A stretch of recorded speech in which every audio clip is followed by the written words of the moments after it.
오늘의 헤드라인 뉴스입니다. 삼성전자가 3분기 영업이익 12조 1천억 원, 매출 86조 원을 기록하며 어닝 서프라이즈를 달성했습니다. 영업이익은 전년 대비 31.8% 증가했고 매출은 창사 이래 최대치를 경신했습니다.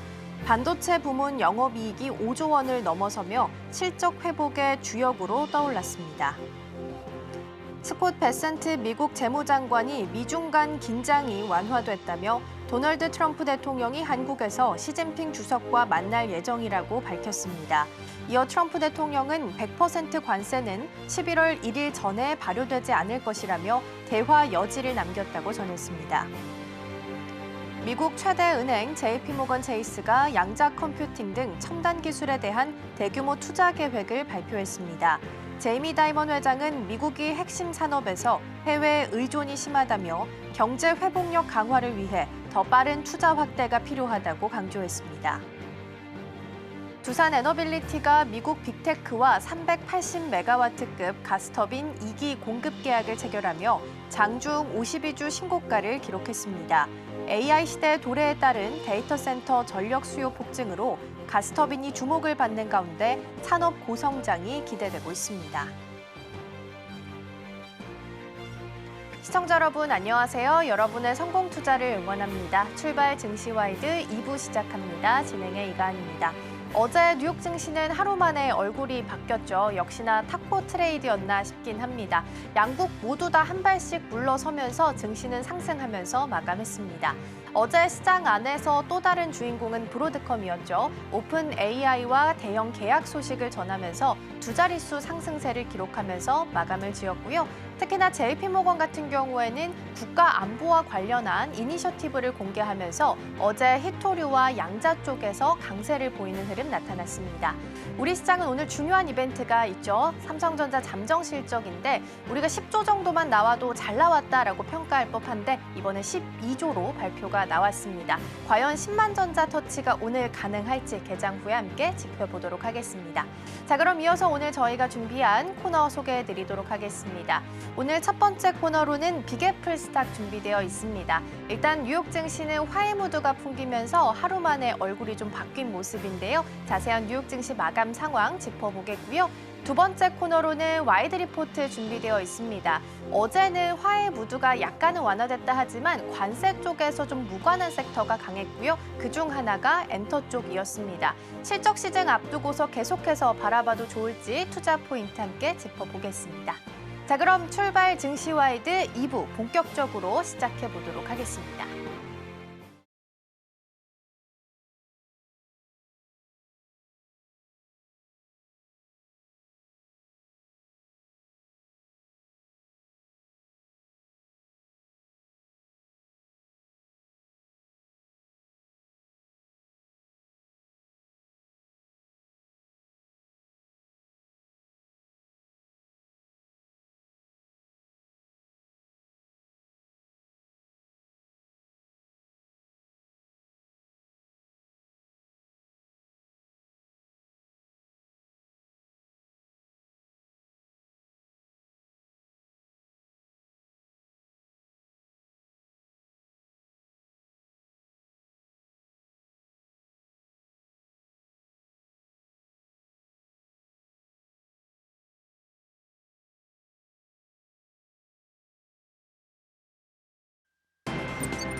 네, 트럼프 대통령은 물론 베선트 재무장관까지 나서면서 미중 갈등의 화해 무드가 좀 풍겨지고 있습니다. 어제는 폭스뉴스와의 인터뷰도 있었는데요. 에이펙 대 정상회담을 그대로 진행하겠다라는 의지를 다시 한번 밝힌 상황입니다. 양국이 대화와 협력의 길로 끝까지 갈 수 있을지 이 부분도 함께 체크해 보시면 좋겠습니다. 오늘도 다양한 이야기 나눠볼 거고요. 오늘 도움 말씀에는 서울경제TV 윤경철 본부장 자리해 주셨습니다. 본부장님 어서 오세요. 네, 안녕하세요. 네, 오늘도 5가지 경제 키워드 준비되어 있고요. 첫 번째 키워드부터 함께 만나보시죠. 네, 오늘의 첫 번째 키워드입니다. 트럼프 미국 증시 들었다 놨다입니다. 방금 살펴본 키워드처럼 진짜 미국 증시는 한마디에 움직이고 울고 웃는 모습이 좀 나타나고 있습니다. 들었다 놨다 하고 있습니다. 하루 만에 일단 증시는 웃게 됐는데 네네. 전반적인 마감 상황 어떻게 네, 보고 일단 있을까요? 말씀하셨던 대로 이제 트럼프 대통령 말 한마디에 왔다 갔다 하고 있는 상황인데요. 지난주 어쨌든 한마디에 얼어붙었던 증시가 살아났습니다. 특히 기술주 중심의 나스닥은 2.21% 엄청나게 많이 뛰었습니다. 그래서 급등을 했었고요. 지난 주말에 이제 주식을 팔고 후회하신 분도 많으실 것 같은데 이틀 만에 시장을 지옥에서 천국으로 끌어올린 두 가지 핵심 이유를 지금부터 좀 말씀드릴까 합니다. 자, 첫 번째 급등 이유는 트럼프 리스크가 일시적으로 해소됐다라고 말씀드릴 수 있을 것 같아요. 지난주에 어쨌든 100% 관세 폭탄을 터뜨리면서 제가 보기에 100% 관세 폭탄은 히토리오보다는 아마 이제 노벨 평화상을 못 받은 데 대한 분풀이가 아니었나 이런 생각이 좀 드는데 그래서 이제 말을 해놓고 보니까 약간 이게 후회되는 발언이 아니었나라는 생각이 좀 들어서 바꾼 게 아닌가라는 생각도 좀 드는데 어쨌든 100% 관세 폭탄을 터뜨리면서 시장을 공포에 떨게 했던 트럼프 대통령이 불과 이틀 만에 완전히 다른 메시지를 내놨습니다. 갑작스러운 유화 제스처에 어쨌든 시장은 즉각 반응을 했고요. 말씀하셨던 스콧 베센트 미 재무장관도 트럼프 대통령과의 시진핑 주석 이제 한국에서 만나죠. 올해 이달 말에 만나는데 예정대로 진행될 것이라고 이야기했습니다. 미중 갈등의 정면 충돌 대신 이제 대화 국면으로 접어든 그런 모습인데요. 이에 대해서 중국도 화답을 했습니다. 상무부에서도 금지가 아닌 통제라면서 완전히 금지가 아니라고 얘기를 했죠. 한 발 물러서면서 시장의 변동성에 상당히 여러 가지로 이제 좋은 징조를 내비치기도 했습니다. 자, 그러면 단순히 이런 어쨌든 말 한마디에 시장이 반등했느냐가 아니라 이거에 대해서 이번 랠리에 어쨌든 AI가 불을 지폈다고 할 수 있을 것 같은데요. 두 번째 이제 훨씬 강력한 재료가 찾았습니다. 바로 이제 AI의 산업의 메가톤급 재료인데요. 말씀하셨던 대로 오픈AI와 이제 브로드컴이 10기가와트 규모의 대형 어쨌든 데이터 센터를 구축한다는 이야기가 이제 나오고 있습니다. 그래서 10기가와트면 칩 구매만도 어쨌든 3,500억 달러 정도 되는 약간 큰 돈이 들어가는 약간 그런 규모이기 때문에 오픈AI 이렇게 이제 막대한 투자를 감행한다는 건 어쨌든 AI 슈퍼 사이클이 이제 막 시작됐다라는 의미가 좀 있지 않을까라는 생각이 듭니다. 그래서 여러 가지로 좋은 의미가 아닌가라는 생각이 들면서 이런 소식이 터지자 이제 기술주도 이제 폭발하기 시작했습니다. 지난주 이제 관세 위협 때문에 급락했던 필라델피아 반도체 지수도 4.93%나 이제 뛰어오르면서 상당히 좋아졌고요. 말씀하셨던 대로 브로드컴에서는 이렇게 많이 오를 줄 몰랐는데 마지막에는 10% 넘게 이제 급상승했습니다. 그래서 AI 데이터 센터가 연료전지 파트너십에 이제 어쨌든 블룸 에너지도 26.52%나 급등했고요. 그다음에 이제 JP 모건이 양자 컴퓨팅의 소식에 이제 투자한다는 소식이 전해지면서 리게이팅이라든가 나머지 주식들도 상당히 많이 뛰었다라고 이제 하고 싶습니다. 여기에 이제 또 핵심의 어쨌든 변수가 있는 게 연준의 금리인데요. 여기에 대해서 긍정적인 소식이 나왔습니다. 이제 에나폴슨 필라델피아 연은 총재가 연내 두 번의 추가 금리가 있어야 될 것 같고 그러면서 이제 0.5% 이상 금리가 인하될 수 있다라고 얘기를 했는데요. 만약에 금리 인하가 이제 현실화가 된다면 유동성이 시장에 이제 몰리고 여러 가지로 기술주가 상승하지 않을까라는 생각이 들면서 금값도 상승할 것이라고 예상이 되고 있습니다. 그래서 전문가들은 지금 상황에서 어쨌든 극단적인 추격 매수라든가 이런 것보다는 신중하면서도 이제 선택적 매수를 하는 것을 권고하고 있고요. 기본적으로 AI 섹터에 대한 기회를 좀 더 모색해 보시는 게 어떤가라는 생각이 듭니다.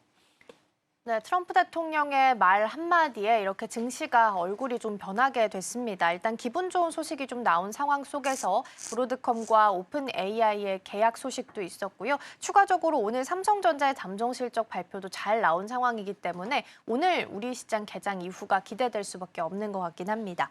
자, 연준 이야기도 좀 해봐야 될 것 같습니다. 필라델피아 연은 총재는 연내 두 번의 추가 금리 인하 가능성을 시사한 바가 있는데요. 실제적으로 현실 가능성은 어느 정도로 좀 보고 계실까요? 상당히 높은 것 같습니다. 일단 이번 주에 이제 그 여는 총재들이 잇따라서 여러 가지로 이제 이야기를 할 수 있는 네 분이 연설을 하고 있는데 매파인 어쨌든 닐 카시미르 필라델피아 총재가 이제 이 발언을 하고 있는데 이 부분에 대해서 입장을 취하는데 비교적 매파입니다. 금리 인상이나 고금리를 유지하는 이분도 사실은 좀 내리는 게 좋겠다고 생각하고 있기 때문에 전반적으로 이제 내리는 추세가 현실적으로 하고 있고 시장은 이를 거의 기정사실로 받아들이고 있습니다. 그러다 보니까 CME 패드워치월은 12월까지 0.5% 이제 인하 가능성이 94%나 된다라고 이야기를 하고 있습니다. 이처럼 고용 시장의 악화 우려를 이유로 연준 내부에서도 비둘기파가 스탠스가 확실히 강해지고 있다라고 말씀드리고 싶고요. 이러다 보니까 어쨌든 증시 전반에 유동성 공급이 어쨌든 될 것 같은 긍정적인 신호가 오고 있고 금리의 어쨌든 안정도가 높다는 기술주라든가 성장주에 가장 큰 수혜가 있지 않을까라는 생각이 듭니다. 더불어서는 달러와 환율이 이제 약간 유심히 보셔야 될 것 같은데 미국과 다른 국가 간의 금리 차가 축소되면서 달러 가치가 어쨌든 약세가 됩니다. 그렇다 보면 어쨌든 안정적인 한국이라든가 미국 외 자산의 투자 매력적인 요소로 분석될 수가 있고요. 금값이 상당히 이제 많이 올라갈 수 있다라는 요인이 될 것 같습니다. 그래서 금값이 어쨌든 달러 약세 영향을 받는 금에 대한 선호도라든가 암호화폐의 강세가 예상될 수 있기 때문에 이런 것들을 보시면서 투자하시는 게 좋을 것 같은 그런 생각이 듭니다. 네, 먼저 뉴욕 증시 전반적인 마감 상황부터 함께 살펴봤습니다. 자, 그럼 이어서 두 번째 키워드로 넘어가 보겠습니다. 네, 오늘의 두 번째 키워드입니다. AI가 부활시킨 고인들이고요. 소라2가 출시 5일 만에 챗 GPT보다 더 빠른 속도로 100만 다운로드를 기록을 했다고 합니다. 그런데 그 이면을 좀 들여다봤을 때는 사후 초상권과 관련된 논란이 좀 제기되고 있다고 하는데요. 어떤 내용인지 먼저 살펴볼까요? AI가 이제 죽은 사람을 불러낸다면 이제 그게 기술이 어쨌든 기적일지 아니면 기억의 왜곡일지가 이제 논란이 되고 있다는 말씀을 좀 드리고 싶은데 최근에 어쨌든 흑인 민권 운동가 말콤 X 혹시 아세요? 아니요. 네. 저희 세대의 어쨌든 유명한 인권 운동가인데 배우 로빈 윌리엄슨 아시죠? 잘 모르겠습니다. 네. 그 마터킹 루터 목사까지 네. 세상을 떠난 인물들이 이제 영상 속에서 다시 등장합니다. 그래서 이게 말씀하셨던 소라2가 어쨌든 다니엘 시즌 만에 5일 만에 100만 다운로드가 됐을 정도로 상당히 인기고 저는 써봤는데 상당히 좋더라고요. 전 세계 어쨌든 돌풍을 일으키고 있는데 이제 문제가 되는 건 인기를 끈 건 소라2만이 아닙니다. 이들이 불러낸 영상입니다. 그래서 말콤 X와 이제 마틴 루터 킹이 농담을 주고받거나 배우 로빈 윌리엄스가 이제 어쨌든 미세스 다우파에 나왔던 인물인데요. 어쨌든 희화된 모습으로 등장하는 고인을 재현한 영상들이 쏟아지고 있습니다. 워싱턴 포스트지에서 인터뷰에 따르면 근데 이게 상당히 이제 고인들이 남아있는 자제분들이나 이런 사람들한테 불편하게 여겨진다고 하고 있어요. 그래서 말콤 X의 딸인 일리아사 바네즈가 이렇게 얘기했습니다. 진실을 위한 헌신의 아버지 이미지가 이렇게 왜곡되는 것이 상당히 싫다. 왜냐하면 인권 운동가였고 상당히 이제 강성 이미지고 좋은 이미지였는데 이런 것들이 희화되는 모습인 거죠. 그리고 이제 로비 윌리엄스의 딸 체다 윌리엄스도 SNS를 통해서 AI로 만든 아버지의 영상을 그만 보내달라라고 이야기를 했습니다. 이게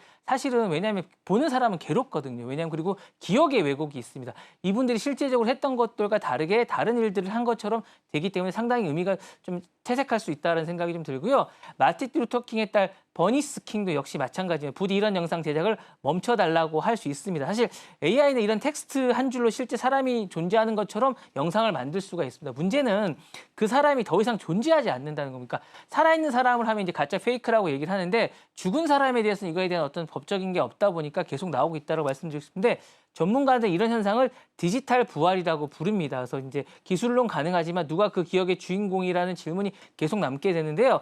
법적으로도 사각지대가 있습니다. 그래서 이 부분이 미국 일부 주에서는 사망 후 70년간 어쨌든 초상권이 보호되지만 그렇지 않은 주도 많습니다. 그렇다 보니까 AI를 만든 패러디라든가 안 좋은 이미지들이 계속 나오고 있기 때문에 이 자체가 계속 논란이 되지 않을까라는 생각이 듭니다.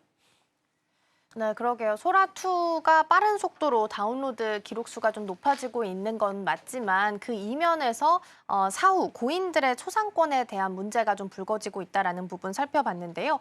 표현의 자유를 명분으로 해서 고인의 이미지를 활용하는 것은 어디까지 정당화될 수 있을지도 중요할 것 같습니다. 어떻게 보실까요? 말씀하셨던 게 맞는 것 같아요. 이제 죽음 이후에 살아있는 얼굴들이라든가 인공지능의 고인을 재현한 영상이 사회적 논란을 이제 불러일으키고 있는데 AI 기술이 막 나왔기 때문에 이거에 대한 보완책이 지금 별로 없습니다. 그러다 보니까 동시에 그 기억의 주인공이 누구인지를, 그러니까 이 살아가는 사람이 누구인지 잘 모르겠는 거예요. 정체성이 약간 헷갈리는 겁니다. 논란의 핵심은 바로 표현의 자유와 사후 인격권의 충돌이 있습니다. 그러니까 이게 법적 체계가 이제 기술을 못 따라가고 있다 보니까 이런 게 생기는데 기업들은 예술의 어쨌든 창작과 표현의 자유를 내세우고 있지만 이것까지 염두에 두고 아마 만들었었어야 되는 게 아닌가, 너무 앞서가고 있는 게 아닌가라는 생각이 들고요.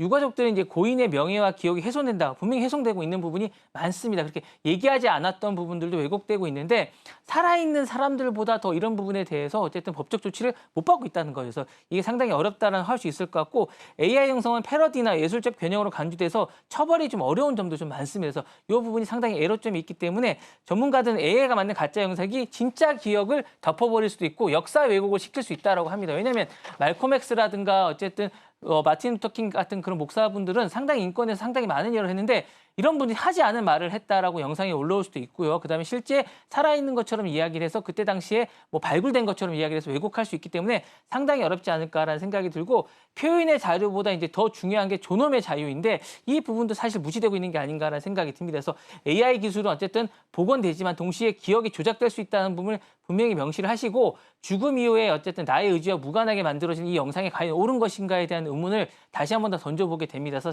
사실상 누군가의 기억하는 방식은 그 사람을 존엄하는 태도와 비슷하게 되는데 이 부분이 상당히 왜곡된다는 거죠. 이 부분이 상당히 이제 문제가 될 수 있을 것 같고 AI가 그 경계를 넘지 않기 위해서는 기술과 못지않게 윤리적인 부분도 상당히 신경을 써야 되는데 기업들이 이런 거 신경을 쓰고 있지 않다는 거죠. 사실 AI 살리는 얼굴이라든가 그 진짜 의미가 이제부터 이제 논란의 핵심이 될 것 같고 이제부터 좀 더 이야기를 해봐야 되지 않을까라는 생각이 듭니다. 네, 그렇죠. AI가 좀 들어와서 우리 일상 속에서 스며든 지 긴 시간이 흐른 건 아니기 때문에 전반적인 정책에 대한 부분들도 함께 좀 준비가 돼야 된다라는 측면에서 말씀 주셨습니다. 두 번째 키워드까지 살펴봤고요. 세 번째 키워드 넘어가 보겠습니다. 네, 오늘의 세 번째 키워드입니다. TSMC 끄떡 없다이고요. 미중 갈등 키워드가 등장할 때마다 중국이 꺼내야 되는 카드 중에 하나가 히토류죠. 네, 반도체에 히토류가 또 반드시 필요하기 때문에 이러한 부분에 있어서 반도체 시장에서 공급망단에서 문제가 발생하는 거 아니냐라는 시각들이 제기가 되기도 했습니다. 이에 대해서 대만 반도체 기업들은 제품을 주로 유럽이나 미국, 일본 등에서 수입하고 있기 때문에 크게 관련이 없다라는 코멘트를 내놨다고 하는데요. 그래서 키워드 안에서도 끄떡없다라는 단어가 좀 등장을 했던 것 같습니다. 어떤 내용인지 먼저 살펴보겠습니다. 이게 어쨌든 주장이기 때문에 좀 살펴비로는 있을 것 같아요. 그리고 이제 우리나라도 만약에 이게 대만이 말하는 게 맞다면 좀 배울 필요도 있을 것 같은데 어쨌든 히토류에 대해서 이제 금지하겠다. 물론 오늘은 한 발 물러서서 이제 금지하는 건 아니라고 이야기는 했지만 대만 정부가 잇따라 이제 자신들의 입장을 밝혔습니다. 대만의 입장이라기보다는 TSMC 입장이 아닌가라는, 왜냐하면 대만 이꼬르 TSMC가 거의 나오기 때문에 그런 것 같은데요.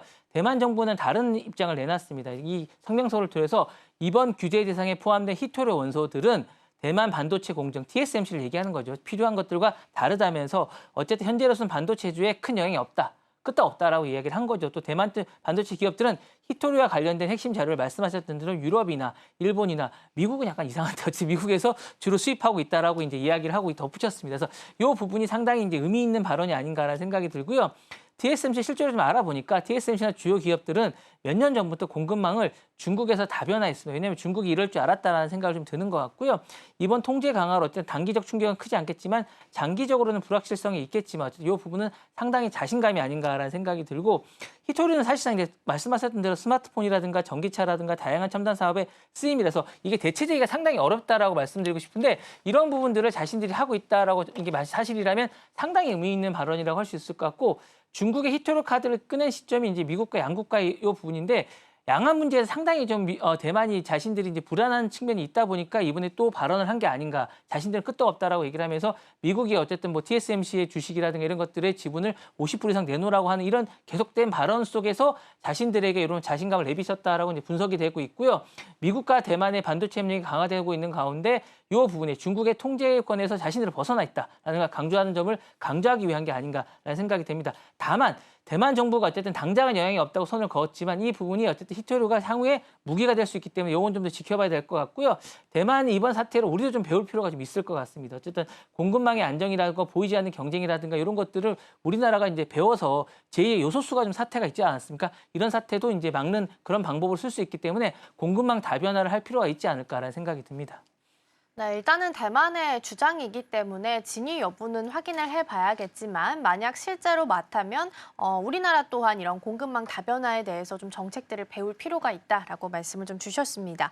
그러면 글로벌 반도체 판도에 있어서는 어떤 영향을 같이 좀 주게 될까요? 상당히 많은 변화가 좀 있을 것 같습니다. 어쨌든 중국이 히토류를 이렇게 줄인다고 얘기를 하면 변화가 상당히 많기 때문에 무풍선하는 어쨌든 TSMC의 좀 약간 좋은 의미일 수도 있습니다. 그래서 이렇게 상당히 단순한 낙관이 아니라 TSMC를 비롯한 대만 주요 기업들이 이미 몇 년 전부터 이런 걸 해왔기 때문에 상당한 의미가 있을 것 같고요. 이 부분에서도 어쨌든 변화가 있을 것 같습니다. 그래서 대만의 발언에도 불구하고 이 부분이 불확실성이 있기 때문에 이런 부분이 있을 것 같고요. 한국 정부도 이 부분을 좀 배울 필요가 있으면서 히토류의 공급 개발이라든가 이 수출 다변화를 추진 중입니다. 그래서 변화가 상당히 많지 않을까라는 예상이 좀 들고요. 또한 재활용 기술이랑 대체 소재 기술을 병행하면서 중국 의존도를 점진적으로 줄이고 있는 방향으로 나아가고 있을 것 같은 생각이 듭니다. 대만은 이번 조치가 영향이 없다고 말하고 있지만 이런 부분과 긴장감이 계속되면서 변화의 판도가 TSMC가 강세가 될 수 있는 부분이 있을 것 같고 우리는 약간 위축이 될 수 있겠지만 이런 부분들도 우리는 변화에 어쨌든 그런 조치들을 취해가면서 아마 대처해야 되지 않을까라는 생각이 듭니다. 네, 히토리와 관련해서 반도체 공급망 다변화에 대한 키워드까지 함께 살펴봤고요. 다음으로 넘어가 보도록 하겠습니다. 네, 오늘의 네 번째 키워드고요. 애플 저작권 침해 기소입니다. 애플이 AI 모델을 훈련하는 그 과정 속에서 저작권 도서를 무단으로 사용했다라는 혐의로 현재 집단 소송에 직면을 했다라고 합니다. AI 학습을 하기 위해서 데이터를 좀 무단으로 사용했다라는 논란에 휩싸이게 된 건데요. 자세한 내용 먼저 짚어주시죠. 최근에 이제 이게 엔트로픽에 이어서 두 번째로 이제 소송을 당한 것 같아요. 그래서 IT 전문 매체인 엔가젯에 따르면 미국 뉴욕 주립대 신경과학교 교수 두 분이 애플을 상대로 어쨌든 집단 소송을 제기했습니다. 이들은 애플이 우리의 책을 무단으로 복제해서 AI 모델에 어쨌든 사용했다는 이유로 저작권 침해를 주장하고 있고요. 소송의 핵심은 이런 겁니다. 그림자 도서관이라고 있거든요. 이게 원래는 불법적인 그런 곳입니다. 그래서 이곳에서 애플이 가져왔다라고 얘기했고, 이는 온라인에서 불법으로 복제된 책이나 논문을 보아둔 데이터베이스 저장소에서 자신들의 자료를 가져왔다고 주장하고 있는 겁니다. 그래서 AI 기업들이 모델 학습을 위해서 사용해왔다는 의혹을 제기하고 있고, 원고 측은 애플이 이런 불법 데이터와 이제 웹 스크롤링 소프트웨어를 이용해서 활용했다고 얘기하면서 이건 명백히 불법이고 저작권료를 지불해야 된다고 이야기하고 있습니다. 애플은 이제 공식적인 입장을 내놓지 않고 있는 상황입니다. 그래서 이런 논란에 대해서 AI 목적에 대해서 기본적으로 늘 이제 이야기되는 게 공정 사용입니다. 이제 페어 유즈 범위를 둘러싼 법적인 논쟁이 다시 한 번 더 불거질 전망인데, 전문가들은 이번 소송이 AI 전반의 저작권을 다시 한 번 더 재정의할 수 있지 않을까. 왜냐하면 엔트로피보다는 애플이 좀 더 광범위하고 대표적인 기업이기 때문에 이 소송이 어쨌든 결말이 상당한 의미나 잣대를 제시할 수 있다라고 생각하고 있습니다. 그래서 AI가 단순한 참고 자료인지 창작자의 권리인지에 대한 부분을 구분해야 되고, 이제부터 이 이야기도 계속 될 것 같고 시작이 아닐까라는 생각이 듭니다. 네, 마찬가지로 AI 도입에 따른 저작권 관련된 논란에 대해서 좀 살펴보고 있는데요. AI를 기준으로 해서 만든 이 학습은 창작의 한 형태로 볼 수 있을까가 가장 주된 포인트가 될 수 있겠습니다. 자, 그러면 애플 소송은 단순한 저작권 소송을 넘어서서 지식의 소유권을 묻는 싸움으로 확장되지 않을까 싶습니다. 이에 대해서는 어떤 의견 가지고 계실까요? 쟁점은 이게 공정 사용이냐 아니냐일 것 같아요. 그래서 이게 과연 이제 새로운 지식을 위한 정당한 학습이냐, 아니면 불법으로 가져온 저작권 허락 없이 복제되는 것이냐라는 게 쟁점인데, 이 법원이 페어 유스에 대해서 얼마만큼 애플의 손을 들어주냐, 아니면 이게 아니다라고 이야기하느냐에 따라서 이게 판결이 완전히 달라집니다. 그래서 AI가 인간의 창작물을 학습하는 건 본질적으로 이제 가공하는 행위라고 애플은 이제 주장하고 있는 것 같고, 지적 제작가들은 그 부분에서 어쨌든 창의적인 부분을 자신들은 정당하게 가져왔고 이걸 사용하고 있다라고 주장하고 있습니다. 그래서 이 부분이 어쨌든 AI 시대의 지적인 경계가 어느 정도의 어떤 부분에서 쟁점이 될 것인가의 부분이 핵심의 쟁점이 될 것 같고, 법은 아직 이거에 대해서 늘 AI 부분에서 제일 문제가 뭐냐면 법과 윤리가 못 따라가고 있다는 부분입니다. 그래서 이 부분을 이번에도 아마 이 논쟁을 놓고 이야기를 할 텐데, AI가 만든 창작물에 대한 권리, 그리고 데이터의 출처, 창작의 보상 구조까지 새롭게 만들어야 되는데 이게 지금 만들어지지가 않아요. 그리고 이제 창작물을 만든 사람들은 불만이 많습니다. 그게 만약에 보상 체계가 만들어져 있다고 해도 자신들이 만든 거에 대해서 피땀 흘린 거에 대해서는 정말 도움이 1도 안 된다고 생각하기 때문에 그런 거 아닌가라는 생각이 들고요. 그다음에 이제 AI 개발자들은 그렇게 할 경우에는 AI 개발이 늦어진다라고 주장하고 있으면서 이 부분이 상당히 충돌하고 있는데, 결국 이제 AI가 인간의 언어로 배우고 감정하고 모방하는 시대가 점점 더 다가오고 있고, 그 학습 결과물이 아무리 놀라워도 출발점이 누군가의 지식이었다면 이게 보상을 해야 된다는 게 어쨌든 쟁점인 것 같고요. AI가 이제 배우지만 인간이 잊지 말아야 될 게 있다는 생각이 듭니다. 그래서 AI 미래를 설계하고 이런 것은 기술이 아니라 우리의 윤리고 인간이라는 것, 그리고 사람들이 만든다는 것을 명심해야 되고, 이러한 대한 보상 체계도 바로 마련돼야 되지 않을까라는 생각이면서 이 부분이 어쨌든 애플의 어쨌든 쟁점으로 많이 개선되지 않을까라는 생각이 듭니다. 네, 그렇죠. 말씀해 주신 것처럼 AI가 빠른 속도로 변화하는 거에 대비해서 그 뒤에 정책들이 그 속도를 같이 좀 따라오지 못하고 있다 보니까 여러 가지 문제들이 좀 발생하고 있다라는 말씀 주셨습니다. 자, 그럼 마무리하고 다음 키워드 넘어가 보겠습니다. 네, 오늘의 마지막 키워드입니다. 머스크 기업들 규제 전면전입니다. 머스크가 운영하고 있는 기업들이 많이 있죠. 그런데 이런 기업들이 최근에는 미국 각지에서 규제 당국의 집중 견제를 좀 받고 있다고 합니다. 과연 어떤 내용일지, 그리고 머스크에게는 이런 위기가 어떻게 좀 작용할 수 있을까요? 트럼프 행정부하고 이제 사이가 좀 안 좋아지면서 이게 좀 심해지고 있는 것 같아요. 미국 이제 보도에 따르면 미국 네바다주 규제 당국이 머스크 기업 중에 더 보링 컴퍼니라고 있습니다. 이게 상당히 이제 유명한 컴퍼니인데, 이게 어쨌든 뭐 열차라든가 이런 것들에 관련된 사업들을 하고 있는 그런 하드웨어 기업입니다. 무허가 굴착과 폐슈 방류, 안전 시설 미비 등의 약 800건의 위반, 800건이 엄청나게 많은 거죠. 그래서 위반 사항을 적발했고요. 더 보링 컴퍼니는 이제 도심의 교통 복잡을 해소하기 위해서 지하 터널을 뚫거나 전기차를 고속 주행하는 미래 인프라 프로젝트라고 말씀드리고 싶은데, 이런 기업들이 이제 승인 없이 시공과 환경 오염을 드나들고 있다라고 얘기하고 있는데, 이 혁신의 상징인 일론 머스크가 이제 이게 규제 위반의 어쨌든 이미지로 계속 되고 있으면서 상당히 안 좋다라고 얘기하고 있습니다. 그래서 또 다른 기업이죠. 테슬라도 마찬가지입니다. 캘리포니아 보험국으로부터 제재를 받고 있습니다. 이게 이유를 들어보니까 고객들이 이제 보험객 청구를 하고 있는데 이 보험금을 잘 안 주는 거예요. 거부하거나 이런 게 지연되고 있다라고 하고 있고, 테슬라가 일부 지류에서 직접 보험을 운영하고 있는데 이번 사건으로 어쨌든 보험 산업의 소비자 보험 정책이 강화되고 있지 않을까라는 생각이 들면서 이게 주가에도 약간 반영이 되지 않을까라는 생각이 좀 듭니다.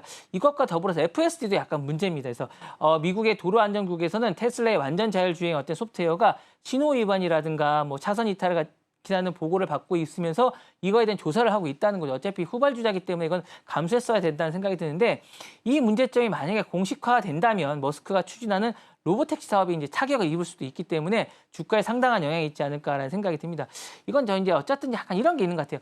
일론 머스크의 약간 성향하고 약간 비슷한 것 같아요. 이런 제재를 계속 받는 건 약간 이런 게 있는 것 같은데, 기존의 법 규제체를 뛰어넘는 속도를 상당히 중요시하는 어떤 그런 성향이 있으면, 그러다 보니까 이런 제재를 계속 받게 되는 게 아닌가라는 생각이 들고, 지금 아무래도 이제 이 속도라는 게 어쨌든 주가를 끌어올리는 데 상당히 의미가 있고 어쨌든 신속 정확하면서 약간 추진력 있다라는 이야기를 들었었는데, 이제는 이게 리스크의 원인이 되고 있는 거죠. 그래서 약간 안정된 기업에서는 이게 성장할 때는 상당히 좋은데, 성장하지 않고 안정된 기업을 이끌 때는 이게 리스크가 된다는 점이 좀 있는 것 같고, 머스크가 이제 전기차라든가 우주라든가 인공지능 인프라까지 미래 산업의 거의 모든 분야를 지금 아우르면서 너무 시간이 모자르지 않을까라는 생각이 들면서, 결국에 이번 사태는 그의 제국이 기술의 한계가 아니라 제도의 벽에 부딪히면서 좌절될 수도 있다는 우려가 좀 나오고 있으면서, 빠르게 움직이면서 세상을 바꿔라라는 머스크의 의지가 철학이었는데 이게 이제는 발목을 잡는 그런 원인이 되고 있고요. 어쨌든 멈추진 않겠지만 이 부분을 다시 한 번 더 점검해 볼 필요가 있지 않을까라는 생각이 듭니다. 네, 일단 머스크가 운영하고 있는 기업들이 좀 워낙 다양하다 보니까 트럼프 대통령과의 갈등 속에서 다양한 규제를 좀 받고 있다라는 측면에서 말씀을 좀 주신 것 같습니다. 자, 그럼 가장 중요한 건 CEO인 머스크가 이러한 혁신의 규제의 벽을 좀 넘을 수 있을지가 가장 중요할 것 같은데요. 이에 대한 가능성은 어느 정도로 좀 보고 계실까요? 저는 충분하다고 봅니다. 왜냐하면 이제 기본적으로 이제 여러 가지로 그동안 많은 제재가 있었지만 그런 걸 넘어왔기 때문에 일론 머스크 특유의 어쨌든 여러 가지 이제 한계라든가 이런 걸 넘는 능력에 따라서 넘을 수 있을 거라 생각이 드는데, 어쨌든 머스크의 다음 수가 이제 저는 좀 궁금합니다. 여러 가지 수가 있을 것 같은데 이 수가 뭐냐에 따라서 아마 많은 변수가 될 것 같은데, 규제 당국과 협상을 할 것 같아요. 어쨌든 규제하고 협상 강화를 많이 할 것 같고, 정책 논의라든가 이런 것들이 트럼프 행정부와 이제 관계도 다시 개선하지 않을까라는 생각도 듭니다. 그래서 이런 게 기술 맞춤형 규제를 만들어내면서 전략을 이끌어 가겠다. 윈이 두 가지 방안을 같이 하지 않을까라는 생각이 들고, 그다음에 이제 속도보다는 안전 중심의 전략도 전환이 가능하지 않을까라는 생각이 듭니다. 이제 자신이 테슬라라든가 이런 많은 기업들에 대해서 그동안 속도를 많이 했지만 어쨌든 안전 위주의 많은 것들을 하면서 기술 완성도를 높이고 어쨌든 시장 친화적, 사회적 신뢰도를 쌓는데 좀 더 노력을 기울일 거라는 생각이 듭니다. 그리고 이제 국제 시장으로도 이걸 이동할 수도 있다는 생각. 왜냐하면 지금 미국 내에서 계속 제재가 있다면 국제 시장에 이런 것들을 내놓지 않을까, 이런 것들을 벗어나서 갈 거라는 그런 생각이 좀 들면서 이렇게 하면서 이제 리스크를 좀 줄이지 않을까라는 생각이 들고, 머스크의 진짜 이제 시험 받는 건 이제 기술이 아니라 지금부터 이제 대책이라고 생각이 드는데, 이런 것들을 어떻게 내놓느냐에 따라서 향후에 어쨌든 일론 머스크가 이끄는 기업들의 향방이 바뀌지 않을까라는 생각이 듭니다.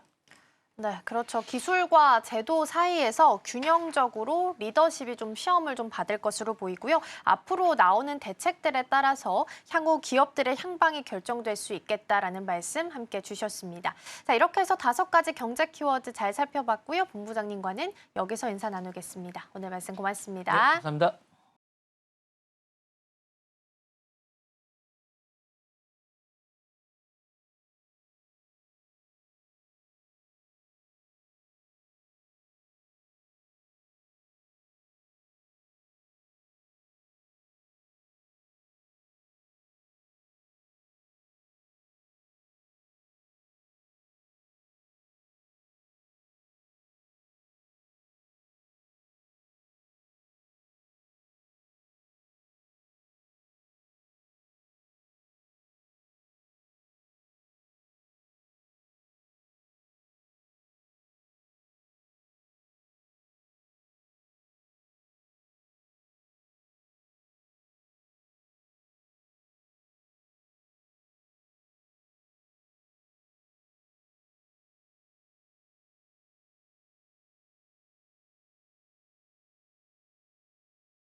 증권가들이 바라보는 종목에 대한 시선들 함께 살펴보겠습니다. 와이드 리포트 시간입니다.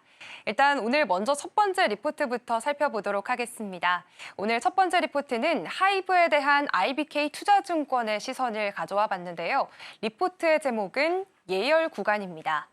지금 이제 하이브의 실적을 두고 최근 들어서는 우려의 목소리도 있었지만 IBK 투자증권은 여전히 투자 의견을 매수를 유지했습니다. 그리고 목표가를 37만 원으로 제시를 하면서 하이브의 중장기 성장 가능성에는 여전히 높은 점수를 줬습니다. 이 리포트를 중심으로 하이브의 3분기 실적 전망과 앞으로의 성장 전략, 그리고 시장에서 주목하는 포인트들이 무엇인지 하나씩 살펴보겠습니다. 일단 IBK 투자증권은 하이브의 올해 3분기 실적을 이렇게 전망했습니다. 일단 매출은 6,923억 원 나올 것으로 예상을 하고 있고요. 전년보다는 31% 는 수치입니다. 그리고 영업이익 같은 경우에는 329억 원이 나올 것으로 예상을 하고 있습니다. 영업이익 같은 경우에는 지금 39%가 줄어들 것으로 예상이 되고 있는데요. 결국에 매출은 늘었지만 이익은 시장 기대치였던 592억 원보다 하회할 것이다라고 바라보고 있는 상황입니다. 그 이유는 간단합니다. 바로 신인 아티스트 데뷔에 들어간 초기 비용이 굉장히 크게 반영이 됐기 때문인데요. 사실 이번 분기에는 투모로우 바이 투게더, 엔하이픈, 보이넥스트 도어, 아일리처럼 주요 아티스트들의 활동이 활발했습니다. 앨범 판매 524만 장, 공연 관객은 146만 명으로 이 매출 성장세는 여전히 탄탄했는데요. 하지만 문제는 비용이었습니다. 신인 그룹 코르티스의 데뷔가 있었고요. 그리고 파세아 라파마라는 하이브의 라틴 아메리카 밴드 오디션 프로그램과 산토스 브라보스라는 멕시코 현지에서 차세대 보이그룹을 뽑는 리얼리티 프로그램 제작비까지 더해서 약 300억 원이 넘는 그런 초기 비용들이 한 번에 들어갔습니다. 이 영향으로 인해서 영업이익률은 4.8%까지 낮아지게 됐는데요. 그럼에도 IBK 투자증권은 이건 단기적인 비용일 뿐 중장기적으로 봤을 때는 이 성장 동력을 위해서 필수적인 투자다라고 강조를 했습니다. 그렇다면 이제 하이브의 성장 전략을 살펴보도록 하겠습니다. IBK 투자증권은 이번 리포트에서 이 하이브의 분기 실적 변동성이 커진 건 오히려 성장을 위한 기반을 다지고 있기 때문이라고 분석을 했습니다. 지금 현재 하이브는 총 7개의 팀을 순차적으로 데뷔를 시킬 계획을 가지고 있는데요. 일단 올해만 해도 일본에서는 아우엔, 그리고 한국에서는 코르티스가 데뷔를 했고요. 그리고 남미에서는 2개 팀이 새롭게 데뷔를 했습니다. 그리고 내년 2026년에는요. 한국의 걸그룹, 북미의 보이그룹, 글로벌 걸그룹까지 이렇게 3팀이 차례로 등장할 예정입니다. 결국 하이브는 이제 K-팝 본진에서 일본 그리고 북미와 남미까지 확장하는 다국가 IP 포트폴리오를 구축하고 있는데요. 이 과정에서 오디션 프로그램 제작비나 쇼케이스, 마케팅비 같은 초기 비용이 늘어나서 단기적으로는 부담이 생길 수 있지만 증권가에서는 이건 단순한 지출이 아니라 미래를 위한 투자다라고 분석을 하고 있습니다. IBK 투자증권의 김유혁 연구원은 하이브는 이미 코르티스와 캐츠아이의 성공으로 글로벌 현지화 제작 역량을 입증했다라고 얘기를 하면서 이런 투자 흐름들은 결국에 중장기 성장 동력을 확보하기 위한 초기 투자로 봐야 한다라고 강조를 했습니다. 이제 하이브의 글로벌 행보로 시선을 옮겨보겠습니다. 최근 하이브는 라틴 아메리카 시장 확대에 속도를 내고 있는데요. 다음 장 넘겨서 살펴보도록 하겠습니다. 네, 일단 빌보드가 지난주 발표한 빌보드 라틴 파워 플레이어스 2025 명단에 일단 하이브 아메리카의 이런 아이작 리 의장이 이름을 올렸고요. 그리고 이제 가종현 CEO가 이제 이름을 올렸습니다. 하이브 라틴 아메리카의 CEO인데요. 이 두 사람 같은 경우에는 국내 엔터테인먼트사 경영진 중에서 유일하게 선정이 됐습니다. 빌보드는 두 사람이 라틴 음악의 창의성을 글로벌 문화로 끌어올린 주역이라고 평가를 내리면서 하이브의 전략적인 투자 행보를 높이 평가했습니다.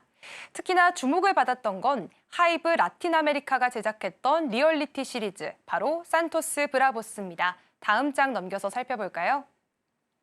네, 이 그림이 이제 산토스 브라보스인데요.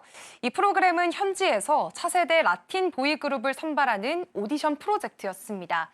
지난 8월부터 유튜브와 스포티파이, 미국 스트리밍 플랫폼 빅스에서 공개가 되고 있고요. 이 시리즈를 통해서 오른쪽에 보시는 이 사진, 이 그룹이 결성이 됐습니다. 오는 21일에 콘서트를 열고 공식 데뷔를 할 예정인데요. 하이브 측은 이건 단순한 시장 확장이 아니라 라틴 음악 산업의 인프라를 새로 세우는 프로젝트다라고 설명을 했습니다. 즉 이제 하이브는 단순히 K-팝을 수출하는 걸 넘어서서 이제는 현지화된 글로벌 음악 생태계를 직접적으로 만들어가는 모습인 걸 확인해 볼 수가 있겠습니다.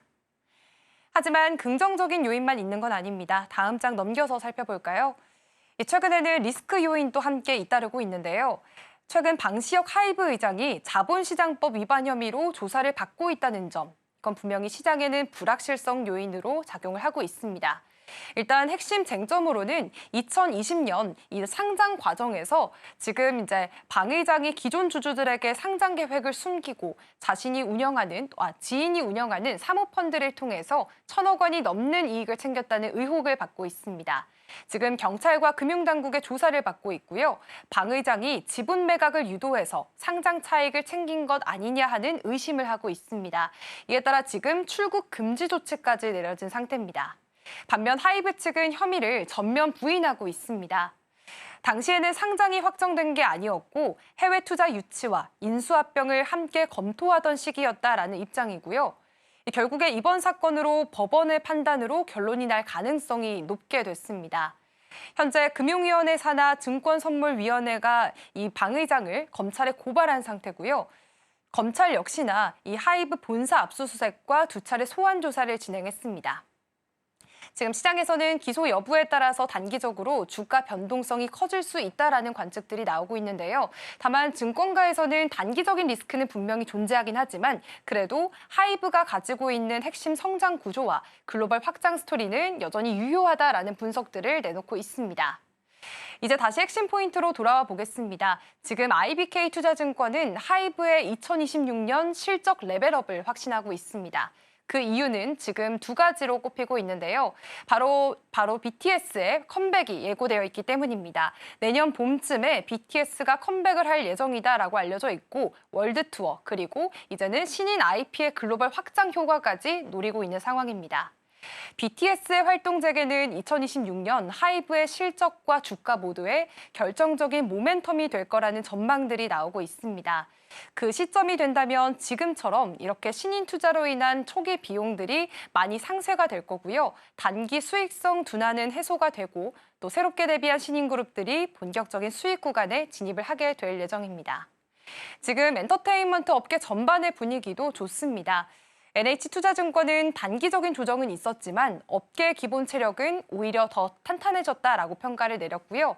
최근에는 한중 관계 불확실성 때문에 공연 재개 시점을 두고 우려가 있긴 했지만 3분기 들어서는 공연과 굿즈 매출이 늘어나면서 규모의 경제 효과가 다시 한번 확인됐다라는 분석입니다.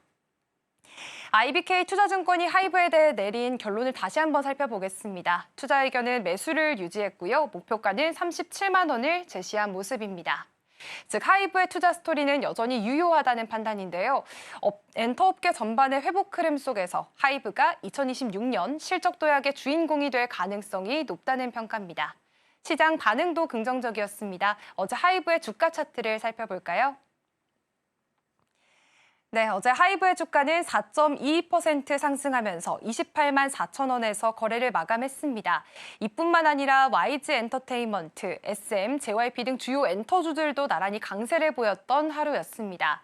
어제 이재명 대통령이 문화 콘텐츠는 21세기 국력의 핵심이라고 언급을 하면서 문화산업 지원을 확대하라고 지시한 발언도 엔터업종의 전반의 투자 심리를 끌어오르는 그런 촉매제가 됐습니다.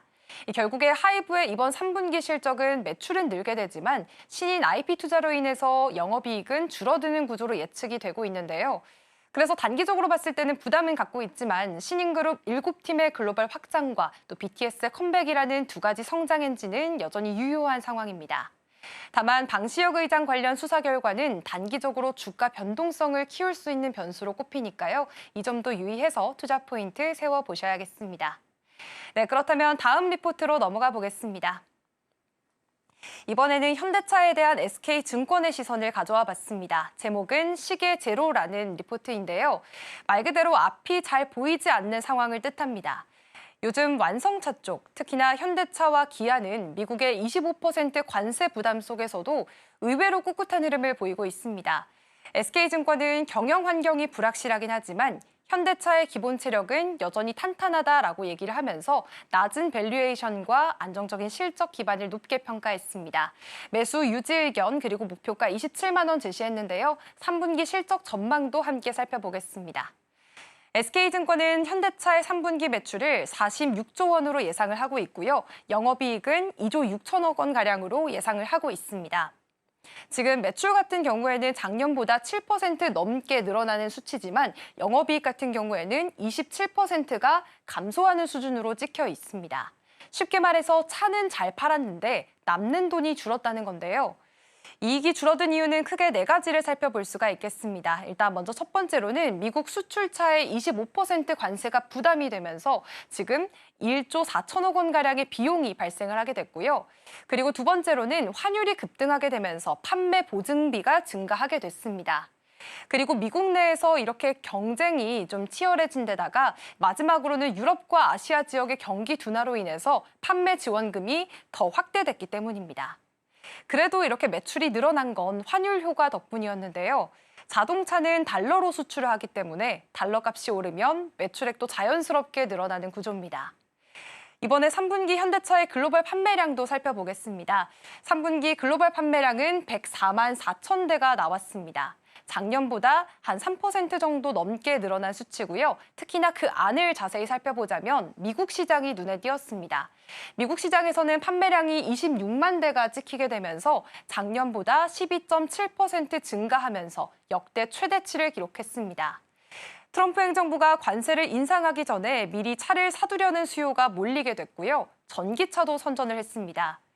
IRA 보조금이 9월 말에 종료되기 전에 수요가 몰리게 되면서 판매가 크게 늘은 거고요.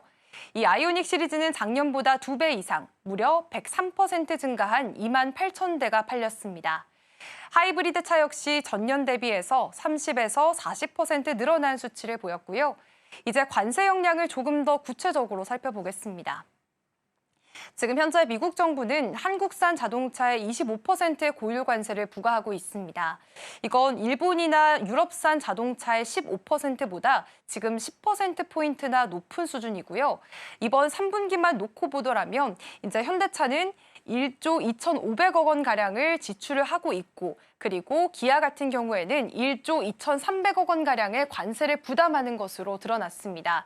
그렇기 때문에 이 두 회사를 합치게 된다면 무려 2조 5천억 원, 사실상 이익의 절반 이상이 관세로 빠져나가게 된 셈인데요. 문제는 이게 일시적인 부담이 아니라는 겁니다. 관세가 지난 4월부터 적용이 됐지만 당시에는 쌓아둔 재고 물량 덕분에 2분기에는 충격이 덜했습니다. 하지만 3분기 들어서부터는 재고가 소진되기 시작했고요. 25% 관세가 고스란히 반영이 된 상황이 됐습니다. 업계에서는 올해 관세로 인한 현대차 그룹의 연간 손실이 약 7조 원가량에 이를 것으로 추정을 하고 있습니다.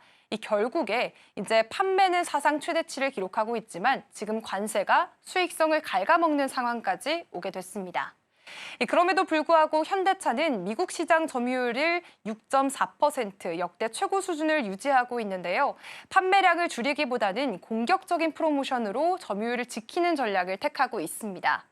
그렇기 때문에 이익은 조금 포기하더라도 시장 내 존재감은 놓치지 않겠다라는 판단이고요. 이게 가능했던 이유는 바로 그 안에서 브랜드 신뢰도와 제품 경쟁력을 갖추고 있기 때문입니다.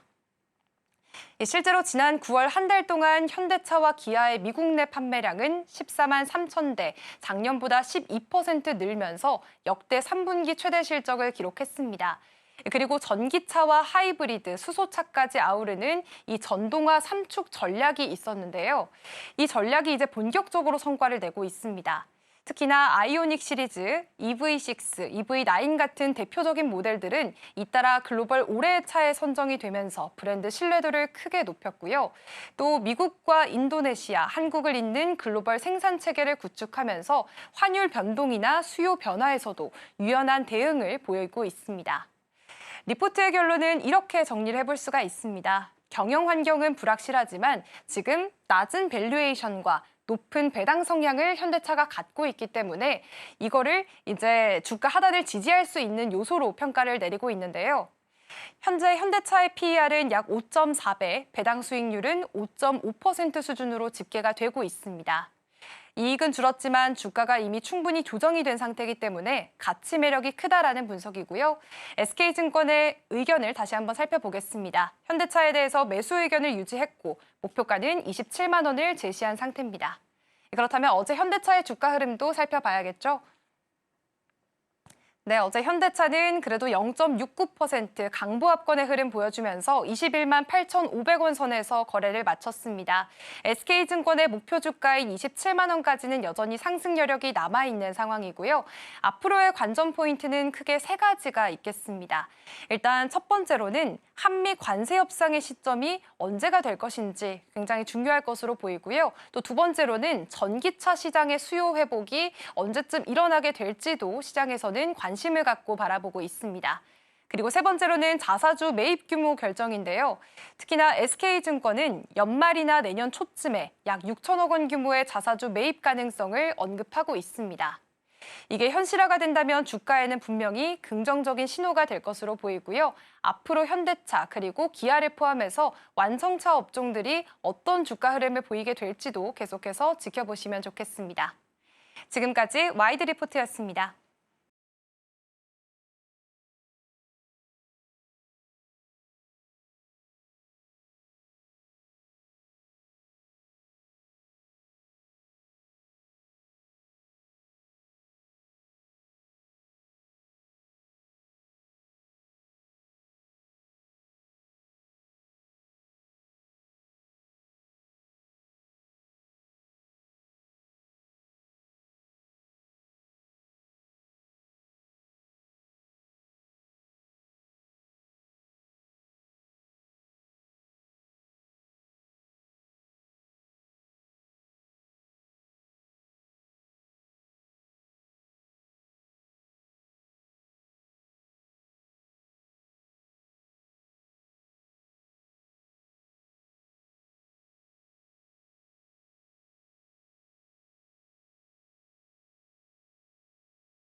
개장까지 12분 남은 시점 스타포인트 시작하겠습니다. SCB 이민 전문가와 함께합니다. 어서 오십시오. 네, 안녕하세요. 네, 일단 간밤 뉴욕 증시부터 이슈 체크해 보겠습니다. 3대 지수는 상승으로 마감했습니다. 전반적으로 투자 심리가 다시 회복이 됐다라는 점 체크해 볼 수가 있겠는데요. 역시 트럼프 대통령의 유화적인 메시지가 있었기 때문이죠. 관련해서 미중 간의 갈등이 완화될 수 있을 것이다라는 기대감이 더 커진 것으로 보입니다. 기술주 그리고 필라델피아 반도체 지수 모두 다 상승하면서 마감을 했습니다. 사실 어제 같은 경우 우리 국내 증시가 좀 어느 정도는 좀 타격을 받을 것이다라는 예측은 있었지만 블랙 먼데이가 되지 않고 오히려 좀 선방을 해주는 시장이었습니다. 오늘 시장 안에서도 이 주가 추이가 어떻게 흘러가게 될지 자세하게 전략들 세워보겠습니다. 일단 오늘 시장 가장 중요하게 주목할 점이 아무래도 삼성전자 실적이 나왔다라는 점일 것입니다. 어닝 서프라이즈 나왔고요. 전반적으로 이 반도체 업황에 대한 실적, 이제 회복에 대한 기대감이 있는 것으로 보입니다. 관련해서 전략들 자세하게 짚어보도록 할 텐데 그 전에 시장 분위기부터 함께 이야기 나눠보겠습니다. 전문가님 어제 시장을 봤을 때 사실 좀 뉴욕 증시 금요일 시장에서 빠지면서 아무래도 트럼프 대통령의 발언으로 인해서 다시금 좀 올라와주는 양상이었었는데 그래도 강하게 좀 선방을 해주는 시장 분위기였잖아요. 네. 어제 시장 분위기는 어떻게 보고 계셨을까요? 뭐 아무래도 트럼프 대통령의 이제 트위터 하나가 굉장히 좀 많은 영향을 주지 않았나라는 생각을 했고 저도 이제 주말에 나스닥이 3% 넘게 빠지면서 네. 좀 이렇게 저렇게 걱정을 좀 많이 했었는데 네. 결국에는 우리 시장 여전히 좀 강하다라고 좀 보여지고요. 물론 어저께 모든 종목들이 많이 떨어졌습니다. 상승된 종목보다는 하락된 종목이 더 많았는데요.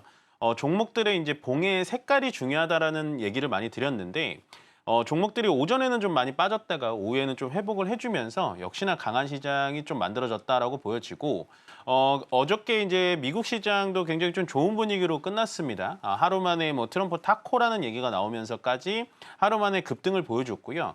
필라델피아 반도체가 또 한 3% 이상 올라가주는 모습, 거기다가 오픈 AI와 브로드컴의 뭐 합작 소식 뭐 이런 얘기가 나와주면서 결국엔 오늘도 반도체 중심의 시장이 좀 강하게 좀 올라갈 걸로 보여집니다.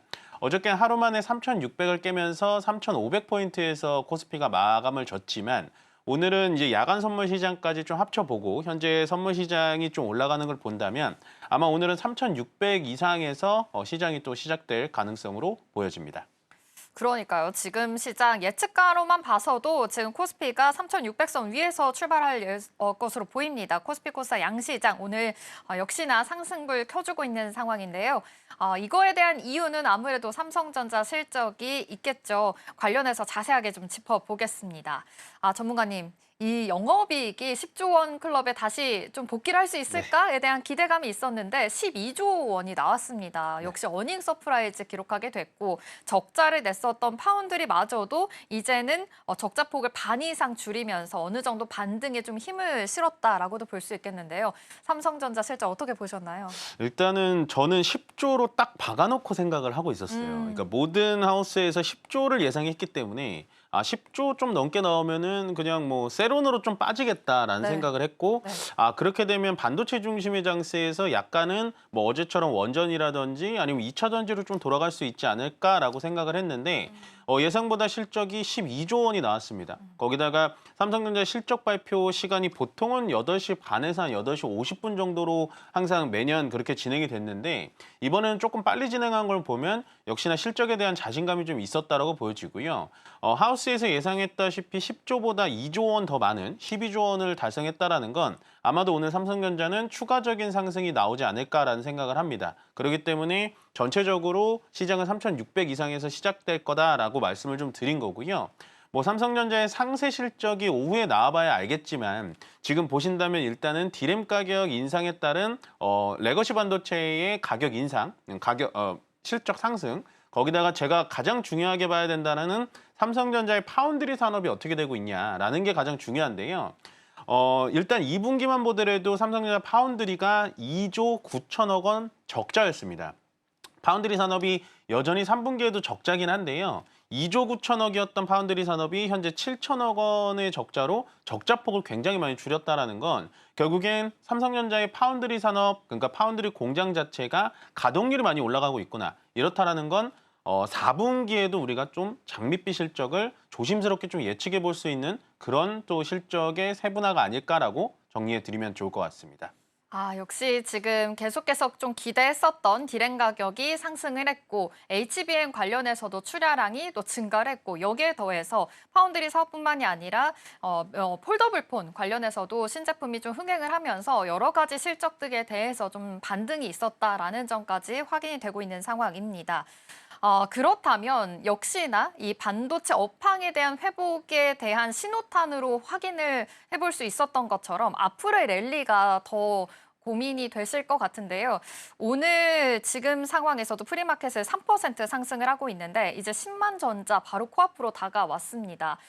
더 랠리가 더 이어지겠지만 이제 그 안에서의 랠리들은 어떻게 좀 전략들을 세워보면 좋을지 이 점도 궁금하거든요. 일단은 삼성전자와 하이닉스는 계속해서 홀딩해서 가져가시는 게 좋을 것 같아요. 뭐 이게 반도체 사이클이 곧바로 끝난다라고 생각을 하시는 분들이 많을 것 같아요. 네. 뭐 나는 7만 원에 탈출했다, 8만 원에 팔았다라는 분들도 주변에서 많이 들려오는데 아마도 우리가 예전을 생각해 보면은 뭐 신라진 사태 때 제약바이오 때 한번 당했고요. 거기다가 2021년도에 2차 전지, 에코프로가 뭐 지금도 되게 잘하고 있는 회사긴 합니다만 어쨌든 2차 전지의 그런 거품 사태 이런 거에 대해서 약간은 좀 두려움이 많고 거기에 따라서 약간은 좀 학습 효과가 있었기 때문에 이번 반도체 빅사이클도 이제 또 끝이 아닐 건가 10만 전자 얘기가 나오면 이제는 좀 불안하다라는 생각을 하실 수 있는데요. 예전에 제약바이오와 2차 전지 때와는 좀 다른 게 뭐냐면 지금은 전체적으로 글로벌 시장 자체가 반도체 중심으로 돌아가고 있다는 겁니다.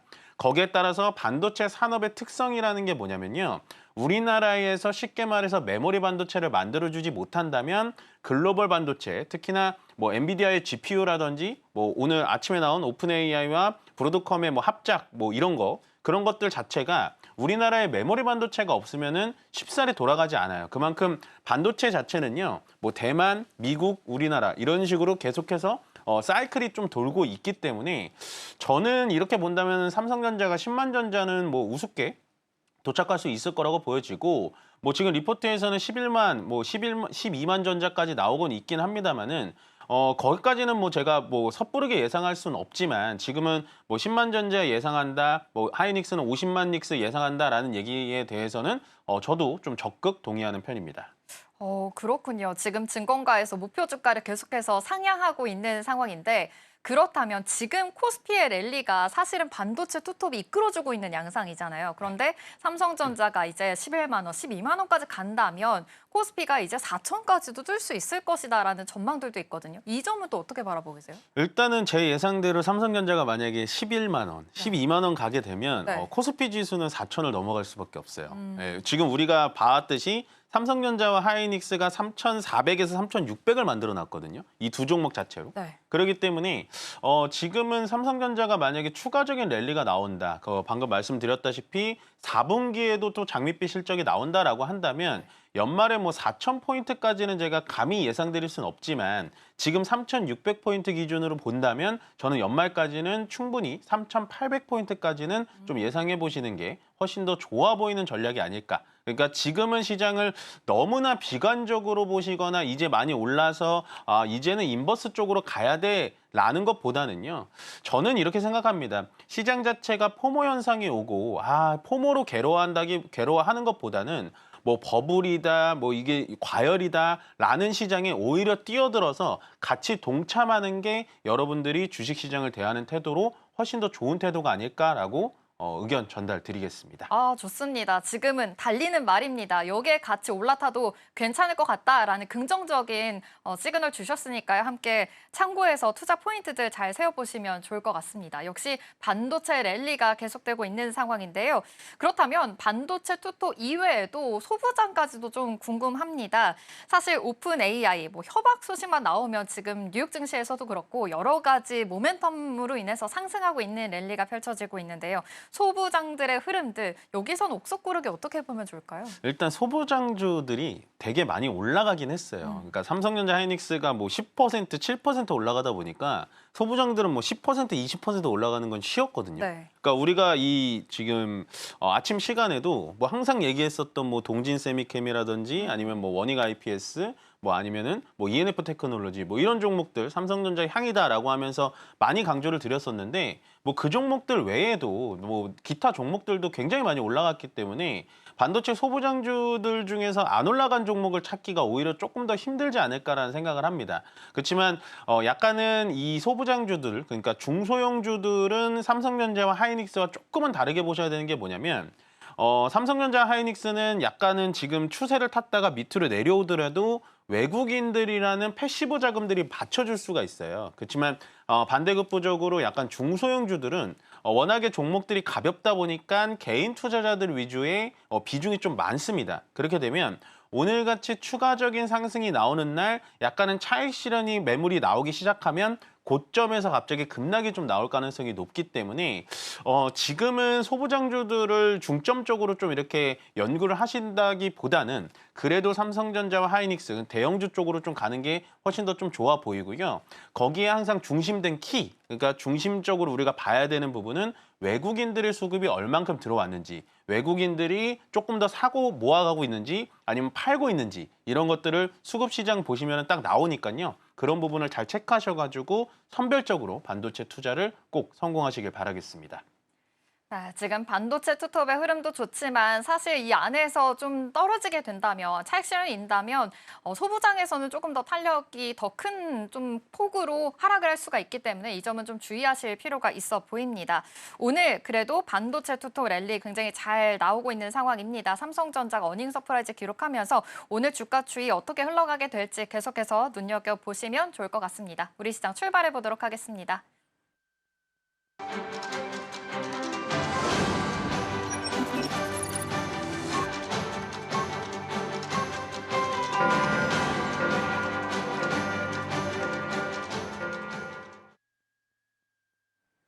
10월 14일 화요일입니다. 오늘 우리 시장 어떻게 출발하게 될지 자세하게 짚어보겠습니다. 일단 뉴욕 증시 같은 경우에는 3대 지수 상승으로 마감을 했습니다. 투자 심리가 다시금 회복이 된 것으로 보이는데요. 트럼프 대통령의 유화적인 메시지가 나왔기 때문이죠. 이제는 미중 갈등이 어느 정도는 좀 완화가 될 수 있을 것이다라는 기대감이 더 있는 것으로 보입니다. 엔비디아를 비롯해서 기술주들 상승을 했고요. 필라델피아 반도체 지수도 역시나 상승했다라는 점까지 함께 체크해 보시면 좋겠습니다. 그렇다면 오늘 우리 시장 분위기도 자세하게 짚어보겠습니다. 네, 오늘 코스피, 코스닥 양시장 상승 출발합니다. 코스피가 어제 같은 경우 3,600선을 깼었는데요. 오늘 다시 올라오고 있습니다. 3,604포인트 선 지나가고 있고요. 코스닥도 0.57% 상승하면서 864포인트 선 지나가고 있습니다. 그렇다면 시가총액 분위기도 살펴볼까요? 코스피 1위부터 5위입니다. 네, 삼성전자 어닝 서프라이즈를 기록했죠. 지금 영업이익이 12조 원을 돌파했고요. 매출도 86조 원을 기록을 했습니다. 매출 같은 경우 지금 창사 이래 최대치다라는 이야기 나오고 있고요. 파운드리 부분에서도 적자 폭이 이제는 반 이상 줄어들면서 반등의 힘을 보태고 있다라는 분석들이 쏟아지고 있습니다. 역시 실적 회복에 대해서 계속해서 좀 모멘텀이 있으니까요. 함께 체크해 보시면 좋겠고요.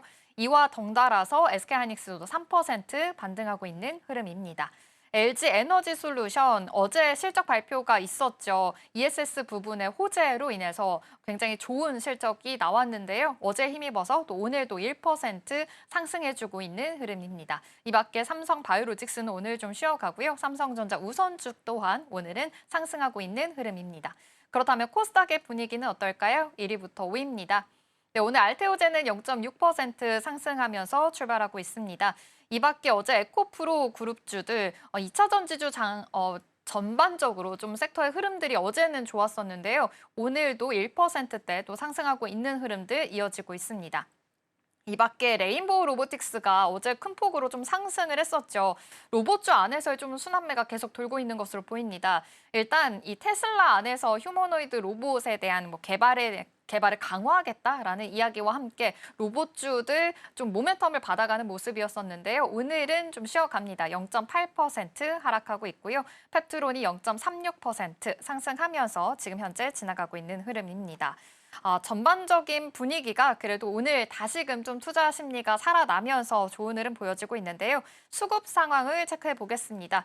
오늘 코스피, 코스닥 양시장 외국인과 기관 지금 아침 상황에서 모두 다 매도 우위 보이고 있다는 점이 확인이 되고 있고요. 선물 시장에서도 지금 외국인 매도 포지션 잡고 있는 모습이 체크가 되고 있습니다.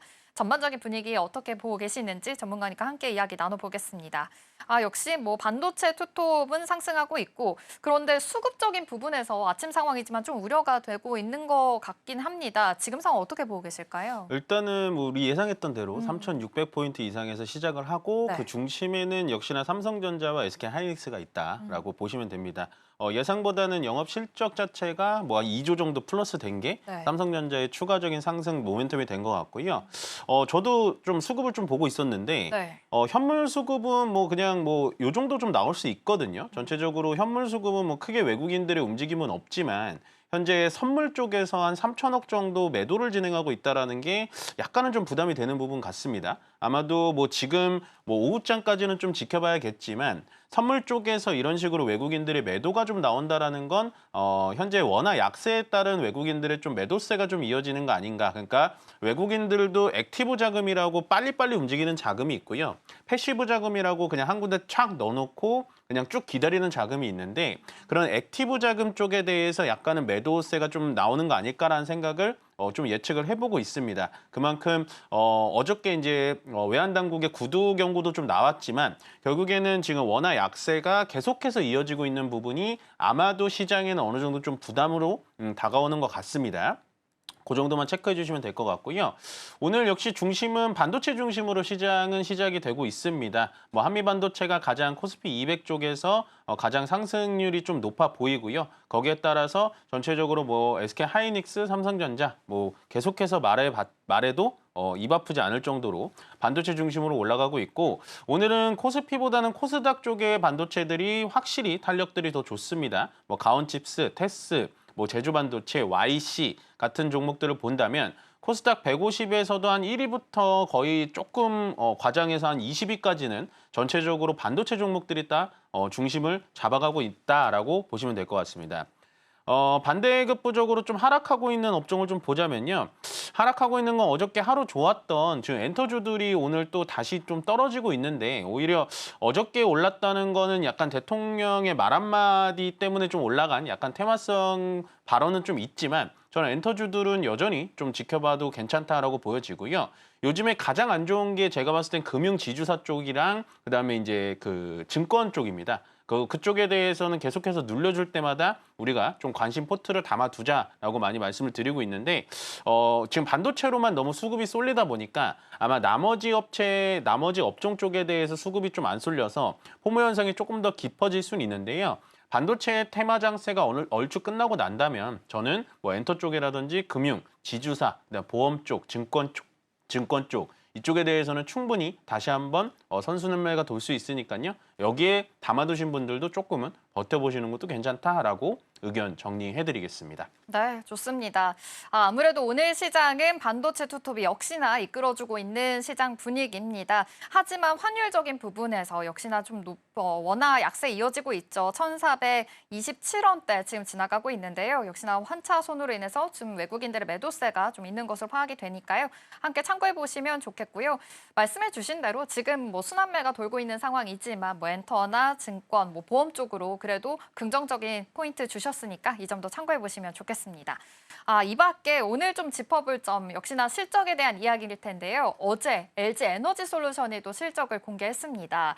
영업이익이 6천억 원 넘게 나오면서 컨센서스 상회했고요. 매출은 좀 하회하긴 했지만 그래도 역시 이 미국의 보조금 때문에 계속 우려가 됐었는데 보조금 없이도 그래도 흑자 전환했다라는 점에서 좀 긍정적인 해석이 이어졌습니다. 사실 전문가님께서는 뭐 2차 전지 이제 좀 바닥을 잡았다 이렇게 말씀해 주시기도 했었는데 네. 이제 어제 올라오면서 다시금 2차 전지 좀 반등의 여력이 있는 건지 앞으로 어떻게 보면 좋을까요? 제가 2차 전지에 대해서 긍정적인 뷰를 좀 많이 드리고 2차 전지에 대해서는 더 이상 떨어지기도 쉽지 않다라는 네. 얘기를 좀 많이 드려요. 쉽게 비교를 드리면 우리가 한 3, 4개월 전에 삼성전자에 대해서 얘기를 할 때 네. 하이닉스가 더 좋지만 삼성전자를 사실 분들은 사셔도 된다. 더 이상 떨어질 가격 55,000원이면은 정말 싸다. 네. 근데 언제 올라갈지는 저도 모르겠다. 라고 했는데 이게 3개월 만에 터져버린 거거든요. 그러니까 LG엔솔이 지금 삼성전자처럼 3개월 만에 터진다라는 의미는 아니지만 지금 모든 악재들은 2차 전지에 다 쏟아져 나와 있습니다. 전기차 캐즘, 뭐 전기차 화재 사건, 뭐 배터리, 뭐 우리나라 그 서버 저장고 파괴 사건 뭐 이런 것들이 다 나왔는데도 불구하고 현재 LG엔솔 같은 경우에도 35만 원짜리에서 더 이상 떨어지진 않거든요. 그만큼 지금 LG 에너지 솔루션 같은 경우에는 더 이상 떨어질 가능성이 없다. 그러니까 2차 전지의 대장주로 불리는 LG 에너지 솔루션이 만약에 바닥을 잡고 연말부터 랠리를 시작을 하게 된다면 LG 에너지 솔루션을 딱 기점으로 보고 나서 전체적인 뭐 삼성 SDI라든지 LNF, 뭐 SK 이노베이션 같은 종목들이 다 같이 올라갈 가능성이 높다라고 보여집니다. 방금 앵커님께서 말씀하셨다시피요. LG 에너지 솔루션의 실적을 어저께 좀 상세 분석을 해보니까 결국에는 이제 2분기 실적에도 흑자가 났지만 그때는 보조금 때문에 LG엔솔이 흑자를 좀 났지만 이번에는 보조금을 제외하고라도 흑자를 났다라는 거는 저는 상당히 유의미하다고 보여지고 원래 LG에너지 솔루션 자체가 전기차 배터리를 좀 시생산하다가 ESS는 보조로 가져갔었는데 이번에 실적을 좀 상세히 뜯어보다 보니까 ESS 쪽에 대해서 상당히 방어를 잘해준 거죠. 그럼 이 ESS, 특히나 에너지 저장 장치가 앞으로 어떻게 될 것이냐라는 걸 고민해 볼 수가 있는데요. 그 에너지 저장 장치는 여러분들 지금 굉장히 핫하게 테마가 붙고 있는 AI 데이터 센터와 짝꿍으로 꼭 들어가야 되는 겁니다. 쉽게 말씀드리면 우리가 예전에 지금이야 이제 휴대폰 같은 경우가 배터리 방전이 잘 안 되지만 배터리 방전이 잘 될 때 항상 뭘 꽂고 다녔죠? 휴대용 배터리를 꽂고 다녔습니다. 그런 의미로 ESS를 생각을 하시면 되는데 그 ESS에 우리나라에서 가장 많이 하고 미국향 발주가 가장 많은 게 LG 에너지 솔루션이기 때문에요. 저는 지금 자리에서는 충분히 LG 에너지 솔루션은 기대해 볼 만한 자리다. 물론 현재 시장 자체가 한 달 정도 가까이 반도체로 몰려 있어서 2차 전지 무슨 말도 안 되는 얘기야 라고 하실 수는 있는데 저는 LG 에너지 솔루션이 지금은 충분히 바닥을 잡았다라고 보여지고 이 바닥 자리에서 올라가 준다면 전체적으로 2차 전지 테마로도 순환매가 충분히 돌 가능성은 되게 높다라고 정리해드리겠습니다. 좋습니다. 지금 에너지 저장 장치 ESS 지금 부분이 아무래도 실적에 대해서 지금 반등에 엄청난 또 트리거가 됐다라고 말씀해 주셨는데 AI 데이터 센터와 짝꿍으로 가져가야 되는 또 테마이니만큼 계속해서 아무래도 큰 투자 포인트 아이디어가 될 것 같습니다. 이 점까지 같이 생각해 보시면 좋을 것 같습니다. 이렇게 LG 에너지 솔루션 이야기 나왔는데 LG그룹 안에서 사실 LG전자도 한번 짚어보려고 합니다.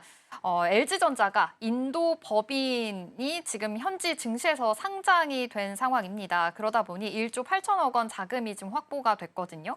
그렇다면 LG그룹 전반적으로의 흐름들도 아무래도 좀 긍정적으로 해석이 될 수 있을 것 같은데 이 점은 또 어떻게 바라보이실까요? 오늘 뭐 우연찮게 LG 얘기만 많이 하게 됐는데 네. 일단 LG전자 인도법인 상장은 이 주가의 큰 트리거가 될 수는 없을 것 같아요. 왜냐하면 우리가 2024년도 10월에 현대차 인도법인이 이제 상장될 때 네. 그날은 주가가 급등했다가 다시 제자리로 돌아왔거든요.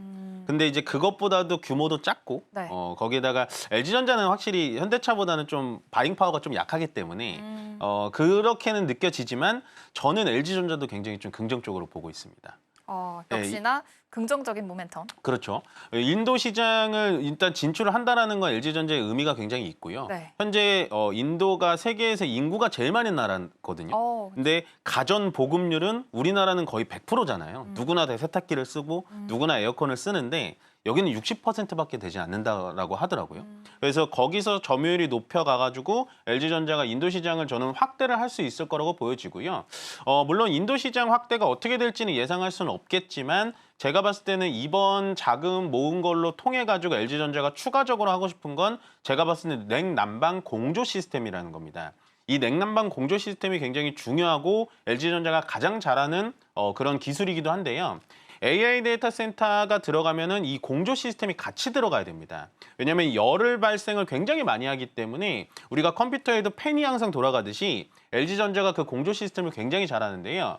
이번에 자금을 모은 걸로 해서 중동 쪽 이쪽에 대해서 AI 데이터 센터, 네옴시티라고 하죠. 참 추억의 단어인데 네옴시티에 들어가는 AI 데이터 센터의 모든 공조 시스템을 LG전자가 다 납품을 하고 있습니다. 그만큼 LG전자는 현재 시장에서 가전 쪽에 대해서 회사다라는 얘기가 많이 들려오지만 앞으로 AI 데이터 센터의 공조 쪽에 대해서도 모멘텀이 열린다면 저는 지금 자리에서도 충분히 LG전자는 굉장히 저평가되어 있는 종목이다라고 설명을 드리겠습니다. 앞으로 조금 기대감이 더 많은 기업인 것 같습니다. LG전자 안에서의 모멘텀들 잘 체크해 보시면 좋을 것 같습니다. 마지막으로 로봇주들도 좀 궁금합니다. 어제 굉장히 또 강세를 보인 만큼 또 레인보우 로보틱스가 시가총액 이제 5위 안으로 또 안착하면서 어제는 또 3위까지 올라가기도 했었거든요. 이 안에서의 랠리들 더 이어갈 수 있을지가 좀 궁금한데요. 네. 사실 지금 로봇주 하면은 실적이 계속 지금 확인이 되지 않기 때문에 우려 사항은 있다라고 전에도 말씀을 해주셨는데 그래도 관세 안에서의 영향은 좀 덜한 상황인 거잖아요. 이 안에서의 전략들은 좀 어떻게 체크해 보면 좋을까요? 그러니까 로봇주도 저도 참 좋아하는데, 그러니까 이제 참 아픈 손가락인 거죠. 그러니까 모든 거는 실적 때문에 주가를 평가할 수는 없지만 로봇 전체 종목들이 지금 실적을 내주는 애들이 없어요. 그러니까 부품주들은 좀 내주는데. 네. 그렇기 때문에 이제 실적 발표가 어제부터 시작이 됐잖아요. 잠정치긴 합니다만. 네. 그게 지금 실적 발표가 한 3주 정도 이어지게 된다면 그때는 로봇 테마에 대해서 관심이 조금 수그러들지 않을까. 실적이 좀 안 나오니까. 네. 그래서 로봇주들이 굉장히 좋습니다. 지금 뭐 레인보우 로보틱스도 제가 봤을 때는 일단은 횡보하다가 횡보의 박스권을 좀 뚫은 상태고요. 네. 물론 로봇주의 대장이라고 볼 수 있는 레인보우 로보틱스라고 할 수는 있겠지만 제가 봤을 때는 이제 액추에이터 쪽에 대해서 로보티즈라든지 하이진 R&M 이쪽을 보시는 게 훨씬 더 좋다. 그러면 실적 발표를 하는 3주 기간 동안 만약에 로봇주들이 관심이 없어서 주가가 밑으로 내려온다면 저는 액추에이터 쪽에 대해서 로봇 테마를 담아보시는 게 훨씬 더 좋아 보이지 않을까. 지금은 조금은 많이 올라와 있기 때문에 따라붙기에는 부담스럽다라는 의견 전달해드리겠습니다. 네, 아무래도 좀 시기가 시기인지라 지금은 또 실적 시즌입니다. 그럴 때일수록 사실 로봇주 쪽으로는 실적에 대한 모멘텀보다는 좀 기대감으로 가는 종목이기 때문에 함께 참고해 보시면 좋겠고요. 이 와중에 그래도 옥석 고르기를 좀 해본다면 액추에이터, 약간의 관절 역할을 하는 그런 로봇들이죠. 관련된 기업들까지 아이디어들 잘 세워보시면 좋을 것 같습니다. 오늘 증시 역시 좋습니다. 지금 코스피 신고가 또 찍기도 했었는데요. 오후장까지 어떤 분위기로 흘러가게 될지 계속해서 눈여겨보시면 좋겠습니다. 스탁 포인트는 여기서 마치도록 하겠습니다. SCTV 이민 전문가와 함께했습니다. 고맙습니다. 네, 고맙습니다.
네, 계속해서 캐스팅콜로 이어가 보도록 하겠습니다. 오늘 도움말씀에는 KM투자 파트너스 김성훈 대표 자리해 주셨습니다. 대표님 어서 오세요. 네, 안녕하세요. 네, 일단 오늘 시장 분위기가 좋습니다. 그래도 다행히 어제 좀 잘 버텨줬고 오늘은 다시 좀 상승 쪽으로 고개를 좀 튼 모습인데요. 코스피, 코스닥 모두 다 1% 넘게 상승하고 있고 물론 외국인 투자자가 현선물에서 좀 빼고 있긴 한데 규모가 좀 크진 않다라는 측면에서는 다행이다 싶기도 합니다. 일단 전반적인 분위기 해석부터 좀 들어볼게요. 지금 구간에서 어떻게 보고 계실까요?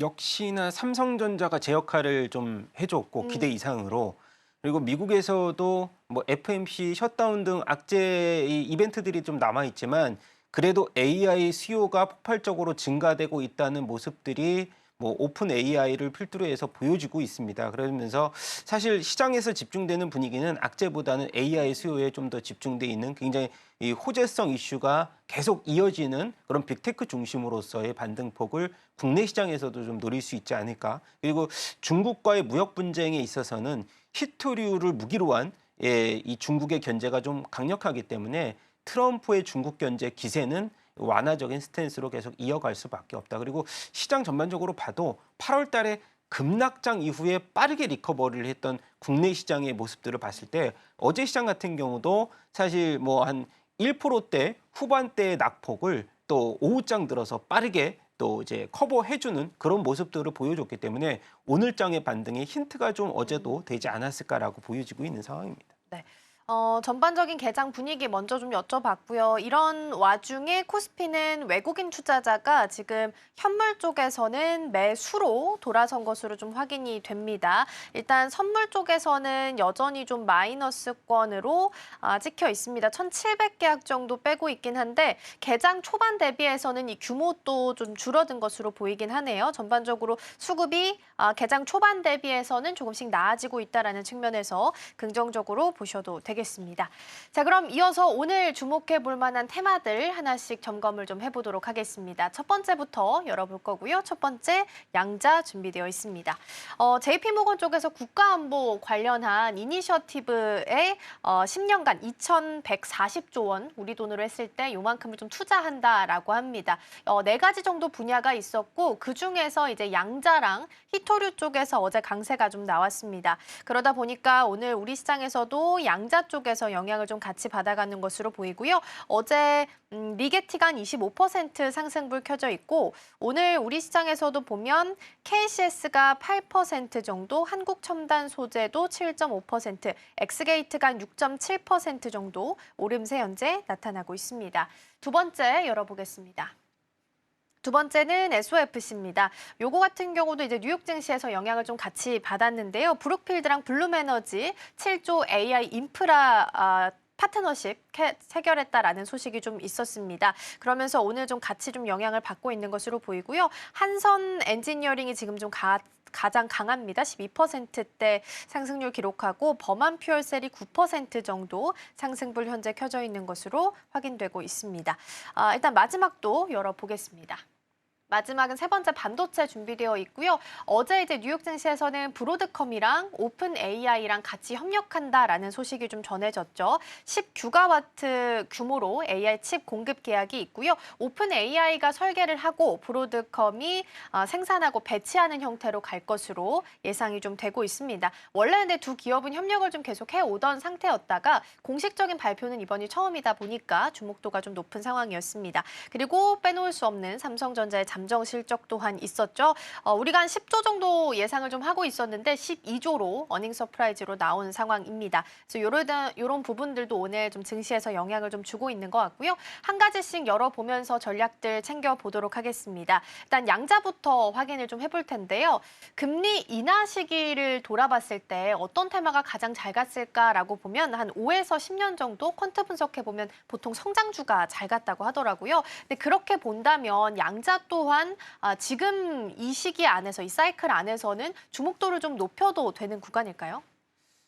뭐 국내 양자 컴퓨터 이 관련주들이 모든 이제 전문가들한테 여쭤봤을 때 네. 너무 격차가 있기 때문에 미국과 한국이. 네, 미국 한국의 이 기술 격차가 너무 크기 때문에 양자 컴퓨팅과 만약에 미국 기업들의 주가 추이를 이렇게 1년치를 놓고 보면 굉장한 괴리율이 보였고요. 그래도 그나마 최근 들어서 보면은 뭐 SK 해킹 사태라든지 롯데카드 이제 그런 DB 관련 네. 유출 사태라든지 이런 부분들에서 조금씩 그나마 바닥권에서 좀 반등을 먼저 보였었고 이제 양자 컴퓨팅만의 이제 관련주보다는 네. 보안을 좀 더 이렇게 좀 보안으로. 섹터를 좀 넓혀서 그렇게 보기 때문에 아마 라닉스라든가 그리고 오늘 같은 경우는 그래도 이 오리지널 양자 컴퓨터 관련주였던 KCS를 비롯해서 KCS는 과거에도 저희가 이제 많이 언급을 했던 종목 중에서도 그나마 흑자를 계속 유지하고 있는 기업 중에서 고른다면 KCS를 계속 골라야 된다라고 말씀을 해드렸던 부분이 있었고요. 그리고 이제 정부하고 이제 관련된 국채 그런 프로젝트에서는 뭐 엑스게이트라든지 뭐 드림 시큐어티 이런 종목들이 있는데 저는 너무 좀 뭐 양자 컴퓨팅 보유하고 있으신 투자자분들한테는 네. 좀 비중을 올라갈 때마다 줄여라라고 또 동일하게 말씀을 해드려야 될 것 같아서 뭐 기술력에 대해서 어느 정도 입증이 됐을 때 그때 가서 투자를 해도 늦지 않겠다라는 말씀을 드려야 될 것 같고 그나마 미국 시장에서 봤을 때는 이제 우리가 아이온큐의 주가 상승 랠리가 굉장히 좀 맞아요. 뜨겁게 이어지고 있거든요. 벌써 이제 뭐 주가가 바닥권에서 보면 한 7배 정도 상승을 많이 했는데 그만큼의 또 기술력을 보유하고 있고 그리고 이 빅테크 업종들의 투자 유치를 또 받았기 때문에라고 저는 보고 있기 때문에 그런 부분들로 봤을 때 국내 기업에서 그런 퍼포먼스적인 요소가 이제 이벤트가 포함된 종목이 있을까라는 의구심을 계속 갖고 있어야 될 것 같습니다. 아무래도 그 개념이나 이런 부분들이 실체가 좀 없다 보니까 이러한 부분들에 있어서 우려감이 좀 있을 수밖에 없지 않나 싶긴 합니다. 그런데 또 우리 정부 입장에서 보면 3대 게임 체인저에 투자하는데 그중에 하나가 또 양자도 있는 상황이긴 해서 그러면 아까 섹터를 좀 넓혀서 보는 게 좋겠다라는 말씀을 주셨으니까 사이드로 뭐 통신이나 통신 장비 이쪽으로 본다면 곁다리로 좀 퍼뜨려서 보는 전략은 그래도 괜찮다라는 사인 주실까요? 통신 쪽까지 연결을 시켜서 본다면 뭐 통신이야 당연히 미국에서 이제 이 제사 이동 통신과 관련돼서 이제 우리가 뭐 데이터를 받는다거나 그런 부분들로 있겠지만은 억지로 끼워 맞출 필요는 저는 없다고 생각하거든요. 네, 그래서 뭐 우리가 아까 양자 컴퓨팅 관련주들이 몇 가지 제가 이제 네네. 선택을 드렸잖아요. 네. 거기에서 뭐 통신과 관련돼서 연결고리를 아주 색깔 컬러가 짙은 기업은 제가 봤을 때는 크게 없다라고 저는 생각합니다. 알겠습니다. 일단은 잘 가는 종목들, 잘 가는 섹터 위주로 해서 볼 시간도 부족하기 때문에 이쪽으로 좀 더 집중을 해보자라는 부분으로 해석을 해보겠습니다. 자, 그럼 이번에는 SOFC도 오늘 좀 오름세를 보이고 있기 때문에 같이 좀 볼 텐데요. 미국에서 이제 블룸에너지 이슈가 있었고 주가를 보면 어제 한 26% 상승을 좀 했었고 주봉으로 보더라도 계속 어쨌든 고점 부근에서 움직임 나오고 있습니다. 그러다 보니까 우리 증시 안에서는 한선 엔지니어링도 그렇고 퓨어셀 붙어있는 종목들 흐름도 좀 같이 나타나고 있는데요. 국내에서도 지금 제가 언급했던 이 종목들이 정말 찐 수혜주로 바라봐도 괜찮은지도 궁금하실 것 같아요. 예, 그러니까 뭐 저런 것 같아. 이거를 하나의 이벤트적인 호재로서 단발성 호재로서 받아들이느냐, 아니면 이것이 숫자로서 연결되면 그 파이가 굉장히 커지잖아요. 그렇게 본다면 오늘의 한선 엔지니어링이 주가가 좀 상승폭이 큰 이유가 이제 과거에도 블룸 에너지하고 이제 연결고리가 이제 계약 체결 연결고리도 있었고, 그리고 한선 엔지니어링 같은 경우는 제가 이제 그나마 SOFC 관련주 중에 좀 많이 관심을 가졌던 게 네. 상반기 합산 실적으로 봐도 영업이익이 한 43억 정도로 전년비 상반기 실적 대비해서 무려 한 40% 정도 상승을 보였다라는 거죠. 그래서 지금 이 한선 엔지니어링의 주가 흐름 그리고 관련돼서 본다면 또 범한 퓨어셀이 오늘 한 9.4%대 반등폭을 보이는데 범한 퓨어셀 같은 경우도 수소 충전소 관련 신규 수주에 대한 모멘텀이 아직까지 살아있기 때문에 아직까지 이 범한 퓨어셀은 숫자로 연결되는 이 영업이익은 사실 흑자 기준 맞거든요. 한 8억 원 정도 했을 거예요, 숫자로. 근데 그 부분보다는 아까 말씀드렸던 파이, 외형 성장에 따라서 또 실적은 자연스럽게 내년 정도에 본격적으로 순이익이 플러스로 돌아서는 그런 레포트들이 최근 들어서 많이 있거든요. 그래서 그런 부분 봤을 때는 범한 퓨어셀도 한번 볼 타이밍이 되지 않았을까 그렇게 생각을 하고요. 그리고 그다음에 이제 뭐 두산 퓨어셀도 뭐 계속 뭐 흐름으로 지켜볼 수 있지만은 그동안에 좀 많은 소스들이 연결됐던 게 이제 범한 퓨어셀이기 때문에 범한 퓨어셀 쪽으로도 수급이 조금 더 움직일 가능성들. 근데 두산 퓨어셀은 이제 산업용 이제 수소와 관련돼서는 또 한번 집중해 볼 필요는 있지만은 차트상으로도 두산 퓨어셀은 그 계단식으로 상승에는 이 전고점 돌파가 있었기 때문에 이번에 한번 34,000원대 돌파하면은 두산 퓨어셀도 신규 접근도 저는 가능하다고 봅니다. 그래도 이쪽에 대해서는 양자보다는 그래도 가능성이 좀 있게 봐주신 것 같습니다. 그렇죠. SOFC까지 체크를 좀 해봤고요. 가장 이제 중요한 섹터가 반도체라서 오늘 이쪽에서 시간을 좀 많이 써보도록 하겠습니다. 가장 중요한 건 일단 삼성전자의 잠정 실적 발표가 나왔다라는 부분이겠죠. 한 10조 정도 예상을 했는데 12조로 발표가 나온 상황입니다. 기대치는 잘 충족을 좀 시켜준 것 같긴 한데 지금 나오는 주가 반응이랑 같이 살펴주신다면 어느 정도 점수를 좀 주고 계실까요? 점수는 100점을 줘야죠. 100점 만점? 네네, 전 100점 만점을 줘야 되는 게 차트상으로도 이제 신고가 돌파했잖아요. 그쵸. 전 이제부터 시작이라고 보는데 일부 기존에 갖고 있던 투자자분들이 수익 실현을 하신 분들이 최근에 주위에 되게 많아요. 그래서 이것을 다시 신규로 진입을 하셔야 되는가? 저는 지금이라도 다시 입성을 해 주셔야 된다고 말씀드리는데, 왜냐하면 이제 삼성전자 TP가 지금 한 12만 원 정도 나왔나요? 11만 1,000원까지 나왔어요. 10만 1,000원까지 나왔나요? 근데 이게 어떻게 보면은 HBM의 이 성장 스토리가 좀 빠져 있다고 저는 생각이 되는데, 그 스토리가 탑재가 이제 되는 시초잖아요. 그리고 이번에 HBM3E 12단이 퀄 지금 인증을 이제 완료를 한 상황이고, 내년 정도 가면은 HBM4 관련돼서 이제 이 신규 수주 이제 퀄테스트 통과와 함께 신규 수주의 모멘텀이 가장 많이 받을 수 있는 게, 저는 SK하이닉스는 이미 HBM의 버프를 많이 받아놓은 상황이고, 삼성전자는 이제 받아야 될 시기에서 어느 정도의 숫자가 HBM4 이상으로 찍힐 수 있는지를 이제 봐야 되는 시기이고, 또한 파운드리 쪽에서는 연결고리가 뭐 테슬라를 비롯해서 지금 이제 뭐 신규로 잡을 애플이라든가 애플 이미지 센서의 파운드리 수주까지 진행이 됐고 거기에 뭐 AMD까지 또 하나 플러스로 더해 놓는다라고 하면은 삼성전자의 스타게이트 관련된 모멘텀적인 요소가 지금 숫자로 이제 12조 영업이익 이제 찍혔는데 네. 당연히 그 이상 찍히겠죠. 왜냐하면 지금 파운드리 적자폭이 이제 축소되는 시점이기 때문에 그런 부분 본다면은 지금의 목표 TP 12만 원, 9만 원대부터 계속 높아졌잖아요. 저는 뭐 어림 잡아서 네. 이게 만약에 15만 원 목표 TP가 가더라도 비쌀까라는 생각은 갖고 있어요. 오, 진짜요? 네, 네. 그러면 지금이라도 없으면 가져가야 된다라고 말씀 주셨으니까 지금 가격대도 오케이 사인을 주시는 건지 아니면 조정이 나오거나 뭐 음봉이 그려졌을 때 접근을 한다라는 전략을 주신다면 어느 정도 가격대일 때도 괜찮다라고 말씀 주실 수 있을까요? 그러니까 저런 것 같아요. SK 하이닉스가 과거에 막 15만 원이면 매수가 아니면 20만 원대 돌파하면 우리가 목표가를 설정해서 박스권 그쵸. 전략을 막 세웠다가 놓치신 분들은 그쵸. 지금도 못 잡으신 분들이 많잖아요. 지금은 슈퍼사이클 앞에 초슈퍼사이클의 오, 초슈퍼. 진행 단계인데 물리더라도 분할로 잡아야죠. 아. 시점을 저도 사실 이 네. 시점을 어떻게 잡습니까? 그죠. 네, 제가 예측하는 것에서 한 단계 더 업그레이드된 삼성전자의 지금 모멘텀이기 때문에 그 부분에 있어서는 저는 확신을 못해요. 그리고 그렇기 때문에 분할로 물리더라도 분할로 잡으시는 게 더 낫지 않을까 싶습니다. 그렇군요. 굉장히 강하게 좀 말씀을 주신 것 같습니다. 그러면 반도체 투톱이 일단은 줄줄이 TP 상향이 좀 되고 있는 상황이긴 합니다. 가능성이 있다면 이 투톱의 가능성을 본다면 삼성전자랑 SK 하이닉스 중에서 지금 나온 TP를 더 빠르게 따라잡을 수 있는 종목은 어디라고 보세요? 지금 시점에서는 네. 당연히 SK 하이닉스죠.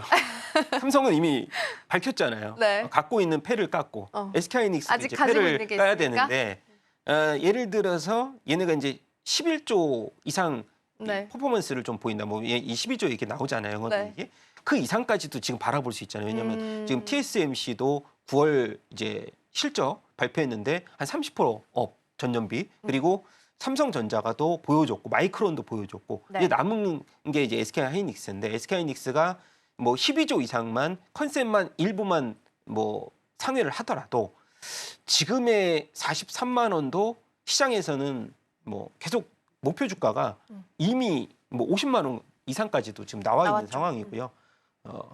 전 멀리 본다면 네. 뭐 이런 말씀 좀 드리기 죄송하지만 네. 미리 너무 얘기해서 세 자릿수 가더라도 예를 들어 마이크론 대비해서 지금 밸류가 세 자릿수 가도 싸긴 너무 하죠. 이제 밸류가 높다라는 평가는 안 내릴 수도 있을 것 같아요. 그만큼 네. 지금 숫자로 보여줄 수 있는 한계치를 넘어섰다고 저는 보입니다. 그렇군요. 반도체 투톱에 대해서 굉장히 긍정적인 말씀을 좀 주셨는데, 뭐 찬물을 끼얹고자 하는 건 아니지만 수급을 좀 보자 하면 일단 삼성전자랑 SK 하이닉스에 대해서 외국인 투자자가 어제 팔았고 오늘은 가수급상이지만 일단은 순매도 상위에 1위가 SK 하이닉스고 2위가 삼성전자로 자리를 좀 하고 있는 것으로 보입니다. 물론 이제 오늘 종가까지 보긴 해야겠지만요. 그러면 이제 환차손을 감안한다 하더라도 이 정도면 적게 판다라고 봐야 되는 건지 아니면 분위기가 약간은 좀 바뀌었다라고 판단을 해야 되는 건지도 궁금해요.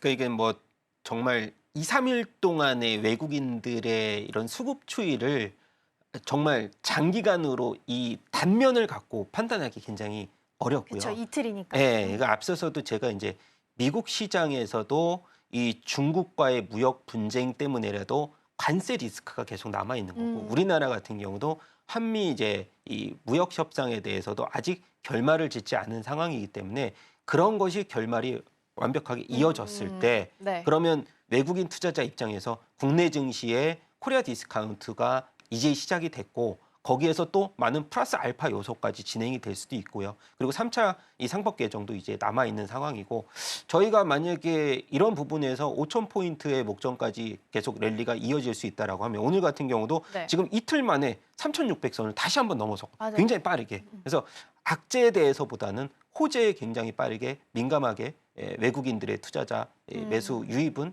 계속 진행이 될 거라고 저는 생각이 됩니다. 네, 일단 반도체 투톱에 대해서 이야기를 좀 들어봤습니다. 그러면 이제 소부장으로도 시선을 좀 옮겨보면 좋을 것 같은데, 일단 반도체 투톱, 그러니까 형님들이 자리를 잘 지켜주고 있는 상황이기 때문에 오늘 다른 작은 소부장이나 뭐 장비, 작은 테마들, 낸드 쪽도 뭐 오늘 강세를 좀 보이고 있는 것 같거든요. 이런 쪽에 대해서도 여전히 좀 긍정적인 시각 가져도 괜찮을까요? 뭐 자연스럽게 따라가는 이 소부장 업체들의 흐름이- 실적 그리고 또 발주도 충분히 또 남아 있고 오늘 보니까 네. 그동안의 시세를 좀 강하게 냈던 뭐 테크윤이라든가 뭐 하나마이크론, 뭐 DI 이런 종목들이 음봉은 나오지만은 막 뭐 예를 들어서 크게 시세를 막 이렇게 차익 실현 매물로 네. 소화하는 그런 모습들이 전혀 나오지는 않고 있거든요. 그래서 우리가 앞전에 지난주 금요일 날 어떤 얘기를 했냐면 네. 삼성전자 잠정 실적 발표 나고 음. 세론에 대해서도 굉장히 경계를 맞아요. 많이 해야 된다고 했고 소부장 업체들도 바닥에서 보면 막 2배, 3배 이상 반등을 해줬던 그것도 사실 이 뒷배라는 펀더멘탈이라는 뒷배가 없어도 그렇게 많이 올랐거든요. 네. 그런 부분 봤을 때는 오늘의 이런 시세를 놓고 보면은 크게 우려할 만한 소부장 업체들의 낙폭도 두려워하지는 않아도 된다라고 말씀을 해드려야 되겠지만은 네. 그래도 핵심은 오늘 이스페타시스나 리노공업, 뭐 미코 할 것 없이 펀더멘탈 3분기가 기대가 되는 앞으로도 이윤을 굉장히 좀 많이 벌어들였던 종목들에 대해서는 굉장히 강하게 오늘 붙이는 모습을 보여주고 네. 있거든요. 그게 오늘의 힌트가 되지 않았을까라고 보고 있어서 저도 이제 뭐 오늘 특징주도 반도체 업종을 네. 들고 나왔지만은 네. 이런 그 앞으로 이제 많이 상승을 했던 그 HBM 라인 말고 레거시 쪽보다는 지금은 HBM 쪽이 그동안의 시세가 조금 상대적으로 좀 들어올랐던 종목들이 좀 있거든요. 그래서 그런 부분들 한번 우리가 종목을 좀 골라내는 작업들도 한번 이제 해야 되지 않을까라고 보고 있습니다. 그럼 어찌됐든 간 그 오늘 핵심의 그 시장 안에서 주는 힌트를 좀 정리를 하면 실적에 대한 믿음이 있는 쪽으로 봐야 된다라고 정리를 좀 한마디로 할 수 있지 않을까 싶습니다. 자, 그러면 여전히 신규 진입의 기회가 있는 소부장 종목을 오늘 탑픽으로 좀 준비를 해주신 것 같은데 어떤 종목일까요? 네. 한 3일 동안 많이 올라서 네. 저도 뭐 부담이 조금 있기는 하지만 네. 이 3일 동안의 상승이 시세 전반적인 이 소부장 업체들 대비해서 저는 그렇게 크게 올랐다고 덜 갔다? 보지는 않거든요. 그래서 한미반도체를 네. 들고 나왔고 네. 근데 한미반도체 같은 경우는 올해 같은 경우에 포워드 이제 선행으로는 한 70배인데 내년에 한 30배 그리고 내후년에 한 15배. 그래서 사실 한미반도체가 지금 행하고 있는 TC 본도의 지금 이 수주 네. 기대감은 계속 높아지고 있고 그리고 영업이익이 무려 올해 같은 경우는 40% 중반대인데 내년에 50%까지 높아질 수 있는 부분. 그리고 이번에 대만의 후공정 오사트 업체하고 맞아요. 빅타 FC 본더 체결 납품 소식 딱 발표되고 나서 네. 박스권이었던 10만 원대를 두 자릿수로 돌파를 했거든요. 그러면서 어제 그리고 오늘까지의 상승 랠리 제가 아까 말씀드렸던 3분기 실적을 제가 이제 그 증권사 흐름을 좀 종합해서 볼 때 매출액은 전년비 16% 증가하고 영업이익 같은 경우도 원래 영업이익이 3분기가 1,000억 원대 정도 초반 나왔는데 지금은 1,200억 정도를 예상을 합니다. 그러면 한 20%가량이 이제 이 컨센보다 상위를 보일 것으로 예상이 되는데 충분히 그 이상까지도 이 실적으로 숫자로서 찍힐 수 있는 가능성도 왜냐하면 당연히 앞단에서 뭐 SK하이닉스라든가 마이크론 실적이 워낙 잘 나왔기 때문에 거기에 또 낙수 효과 밸류체인의 가장 핵심으로 보여지고 있는 한미반도체 그리고 그동안에 공매도의 이제 공격 타겟 1위였잖아요. 맞아요. 한미반도체가 그러면서 이번에 공매도 비중 많이 줄고 쇼커버링 들어와 주면서 지금 13만 원대에서 저는 한 목표를 15만 원대로 저는 지난주 금요일 날 한미반도체 박스권 돌파하면서 15만 원대까지 목표 설정해도 되겠다. 그래도 높은가라고 생각했는데 오늘 보니까 13만 원대잖아요, 벌써. 그러니까요. 그래서 저는 전에 고점이었던 19만 원대 그건 너무 이제 섣부른 생각이지만 일단 15만 원 돌파하면 그 정도 레벨까지도 좀 충분히 한번 열어놓고 보셔라라는 말씀 드려야 될 것 같고요. 그리고 이제 이 발주가 SK하이닉스가 이번에 추가 발주에 대해서도 언급을 했기 때문에 뭐 당연히 뭐 하나 비전하고 이 양분 체제를 이제부터는 갖고 있겠지만은 네. 뭐 한미 반도체 고객사가 SK하이닉스만 있는 건 아니거든요. 1분기 고객사 비중을 봤을 때 지금 대만 비중이 계속해서 늘어나고 있다는 점도 한번 주목을 해보시기 바라겠습니다. 네, 한미반도체 긍정적인 말씀 함께 좀 주셨습니다. 오늘 차트상으로는 일단 지금은 음봉으로 나타나고 있기는 하네요. 그렇다면 오늘이 좀 기회가 될 수 있을 것 같다라는 생각도 한편으로는 좀 들고요. 말씀 주신 것처럼 공매도 비중이 워낙 높았던 종목입니다. 그러면 이제 공매도를 쳤던 쪽에서는 이렇게 상승이 나오게 되면 당연히 이제 스퀴즈가 좀 나올 수밖에 없죠. 커버를 해야 되기 때문에 현물에서 주가를 좀 살 수밖에 없는 상황이다 보니까 추가적인 일단 상승이 좀 나오고 있는 것 같고요. 차트상으로도 5일선을 타고 있기는 한데 워낙 좀 이격도가 좀 벌어져 있는 상황이라서 오늘 음봉이 나온 이 날이 기회가 될 수 있을지 추가적으로 일단 15만 원 선 넘어서면 19만 원 선까지도 가능하다라는 말씀 주셨으니까 참고해서 전략 세워보시면 좋겠습니다. 자, 이렇게 해서 한미반도체 탑픽까지 잘 들어봤고요. 오늘 대표님과 여기서 인사 나눠야겠네요. 오늘 말씀 고맙습니다. 감사합니다.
지금 이 시각 시장 상황 한번 체크해 보겠습니다. 트럼프의 타코 트레이드가 또 한 번 발현이 되면서 전 세계를 긴장시켰던 미중 무역 갈등이 다소 완화되는 듯합니다. 여기에 반도체 랠리까지 다시 더해지면서 뉴욕 증시는 반등에 성공했는데요. 한편 우리 시장은 삼성전자가 잠정 실적을 발표했습니다. 예상보다 빠르고 강했습니다. 과연 이 방향성이 또 우리 시장에 어떤 영향을 줄지 체크해봐야겠습니다. 먼저 지수부터 함께 살펴보도록 하겠습니다.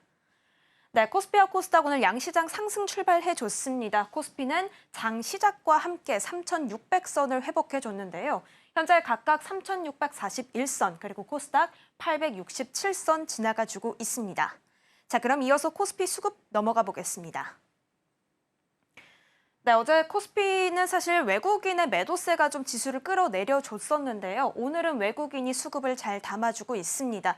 반면 기관이 2천억 원 넘게 물량을 덜어내주고 있습니다. 코스닥 수급도 이어서 살펴보도록 하겠습니다. 네, 코스닥은 반대로 외국인이 덜어냅니다. 606억 원가량 매도 흐름 보여주고 있고요. 개인과 기관이 함께 매수해주고 있는 모습입니다. 자, 그렇다면 오늘은 코스피 안에서 어떤 업종들이 상승하고 있는지 체크해 보도록 하겠습니다. 네, 오늘 일단은 철강 및 금속 그리고 전기가스업과 보험까지 3% 넘는 강한 상승률을 보여주고 있습니다. 그리고 오늘 또 눈여겨봐야 될 부분이 좀 짙게 빨간불을 켜주고 있는 이 전기전자도 살펴봐야겠죠. 어제는 쉬어가는 듯 했지만 쉬어가는 것일 뿐 이 반도체 쪽은 멈추지 않습니다. 오늘 다시 시동을 걸어주면서 시장의 중심을 지켜주고 있는 모습 확인해 볼 수 있습니다. 3% 가까운 상승률 보여주고 있고요. 이어서 제조업과 증권까지도 1% 넘는 강한 상승률 현재 보여주고 있습니다. 자, 그렇다면 하락 업종도 이어서 살펴보도록 하겠습니다. 네, 오늘은 일단 통신업이 1% 넘는 하락세를 보여주고 있습니다. 이어서 섬유의복과 음식료품 그리고 비금속 광물까지 각각 0.82%, 0.36%, 0.21% 내려주고 있습니다. 자, 그렇다면 코스닥에서는 어떤 업종들이 상승하고 있을까요? 네, 일단은 금융을 좀 살펴봐야겠습니다. 1% 넘는 상승률 현재 보여주고 있고 마찬가지로 코스닥 안에서도 전기전자 강하게 위치하고 있습니다. 1.39%의 상승률 보여주고 있습니다. 자, 그렇다면 하락 업종은 어떤 것들이 자리하고 있을까요? 네, 비슷한 현상들 좀 확인해 볼 수 있습니다. 일단 오락과 문화가 1% 가까운 하락세 보여주고 있습니다. 사실 오락 문화 안에 있는 엔터주가 어제는 정책적인 발언으로 인해서 좀 이목을 받았던 부분이죠. 오늘은 좀 쉬어가는 모습들을 보이지만 그래도 에이펙을 앞두고 이 기대감 계속 받아가고 있는 모습까지도 체크해 보면 좋을 것 같습니다. 이어서 출판부터 의료, 그리고 섬유 의료, 그리고 금속까지 오늘 하락 업종에 차지하고 있습니다. 자, 그렇다면 코스피 내에서 거래대금 상위는 어떤 것들이 있는지 이어서 체크해 보도록 하겠습니다.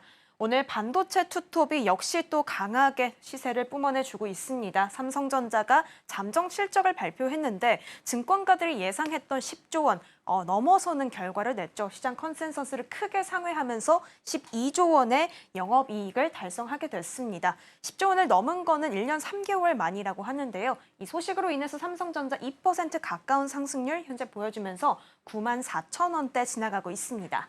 SK 하이닉스의 상승폭이 오늘은 좀 더 큽니다. 5% 가까운 상승세 현재 보여주고 있고요. 43만 원까지 현재 넘어서고 있는 모습 확인해 볼 수가 있습니다. 두산 에너빌리티는 오늘 내립니다. 어제 사실 좀 호재가 있었죠. 미국의 국내 첫 가스터빈 수출이라는 모멘텀이 있었는데 오늘은 지금 소폭 하향하고 있는 모습 확인해 볼 수가 있습니다. 자, 그리고 오늘 반도체 전반이 살아나면서 이 소부장까지 다시 랠리가 살아나고 있습니다. 이에 한미 반도체 3.2%의 상승률 현재 보여주고 있고요. 네이버는 지금 보합권에 자리하고 있는 모습 확인해 볼 수 있습니다. 자, 그렇다면 이어서 코스닥 거래대금 상위로 넘어가 보겠습니다. 네, 오늘 코스닥에서 거래대금 상위 좀 살펴보시면 이 로봇주들의 움직임들이 좀 좋습니다. 클로봇부터 로보티즈, 로보스타, 현대무벡스, 한라캐스트 모두 지금 현재 로봇이라는 테마 안에서 잘 엮여주면서 상승해주고 있는데요.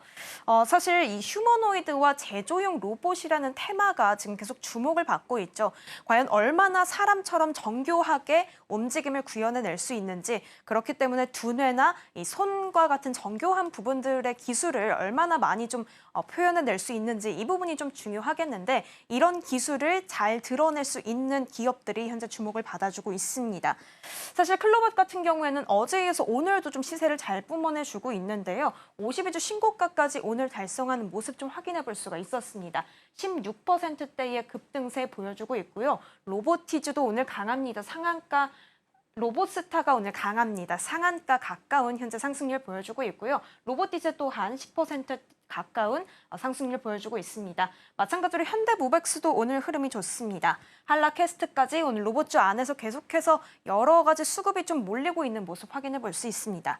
추가로 로보스타 하나 좀 곁들여서 좀 설명을 드리자면 사실 정책 수혜와 이 산업용 로봇 수요 확대로 인해서 기대감을 계속 받고 있는 기업이기도 하다는 점 체크해 보시면 좋겠습니다. 자, 그렇다면 이어서 시총도 한번 넘어서 살펴보도록 하겠습니다. 코스피 시총 상위 종목 살펴보시면요. 오늘 전반적으로 일단 짙게 빨간불이 켜졌습니다. 어제 사실 이 블랙 먼데이가 도래할 것이다라는 우려가 나왔었지만 우리 시장 잘 견뎌내줬고 오늘 이렇게 크게 반등하는 모습까지 좀 확인해 볼 수 있었는데요. 일단은 반도체주가 좀 좋다는 점 체크해 보시면 되겠습니다. 그리고 어제 LG 에너지 솔루션이 실적 발표를 하게 됐는데 좋은 실적을 냈습니다. 컨센서스를 상회하는 소식까지 나오면서 5% 가까운 상승률 오늘도 보여주고 있습니다. 이어서 한화 에어로스페이스도 오늘 1% 가까운 상승률 보여주고 있고요. 오늘 코스피 내에서는 두산 에너빌리티 홀로 이렇게 파란불을 켜주고 있는 점 확인해 볼 수 있습니다. 코스닥으로 넘어가 보겠습니다. 네, 코스닥 시총 상위 좀 살펴보자면요. 오늘 일단 바이오도 좋습니다. 제약바이오 좋은데요. 알테오젠이 사실 한동안 좀 쉬어가는 흐름들 보였는데 오늘 오랜만에 4%대의 강한 상승률 보여주고 있다는 점 체크해 보시면 좋겠습니다. 그래도 일단 제약바이오 안에서는 선별적인 흐름이 좀 나타나고 있다는 점 오늘 확인해 볼 수가 있겠습니다. 지금까지 시황센터였습니다. 네, 삼성전자와 하이닉스가 불기둥을 뽐내면서 현재 지수 굉장히 좋은 흐름 나타나고요. 3,640선도 뚫어냈습니다. 개장 초반 대비해서 로봇 섹터가 갑자기 좀 오름세 시현합니다. 로보스타가 지금 상한가에 묶여 있는데요. 찾아보니까 별다른 뉴스는 아직 나오지는 않은 상태입니다. 그래서 오후장까지 로봇 섹터 관련주 흐름 함께 체크해 보시면 좋겠습니다. 저희가 방송 중에 제공해드린 정보는 투자 판단을 위한 조언일 뿐 해당 종목의 가치와 수익률은 보장하지 않습니다. 저희는 내일 내일 다시 돌아오겠습니다. 시청해주신 여러분 고맙습니다.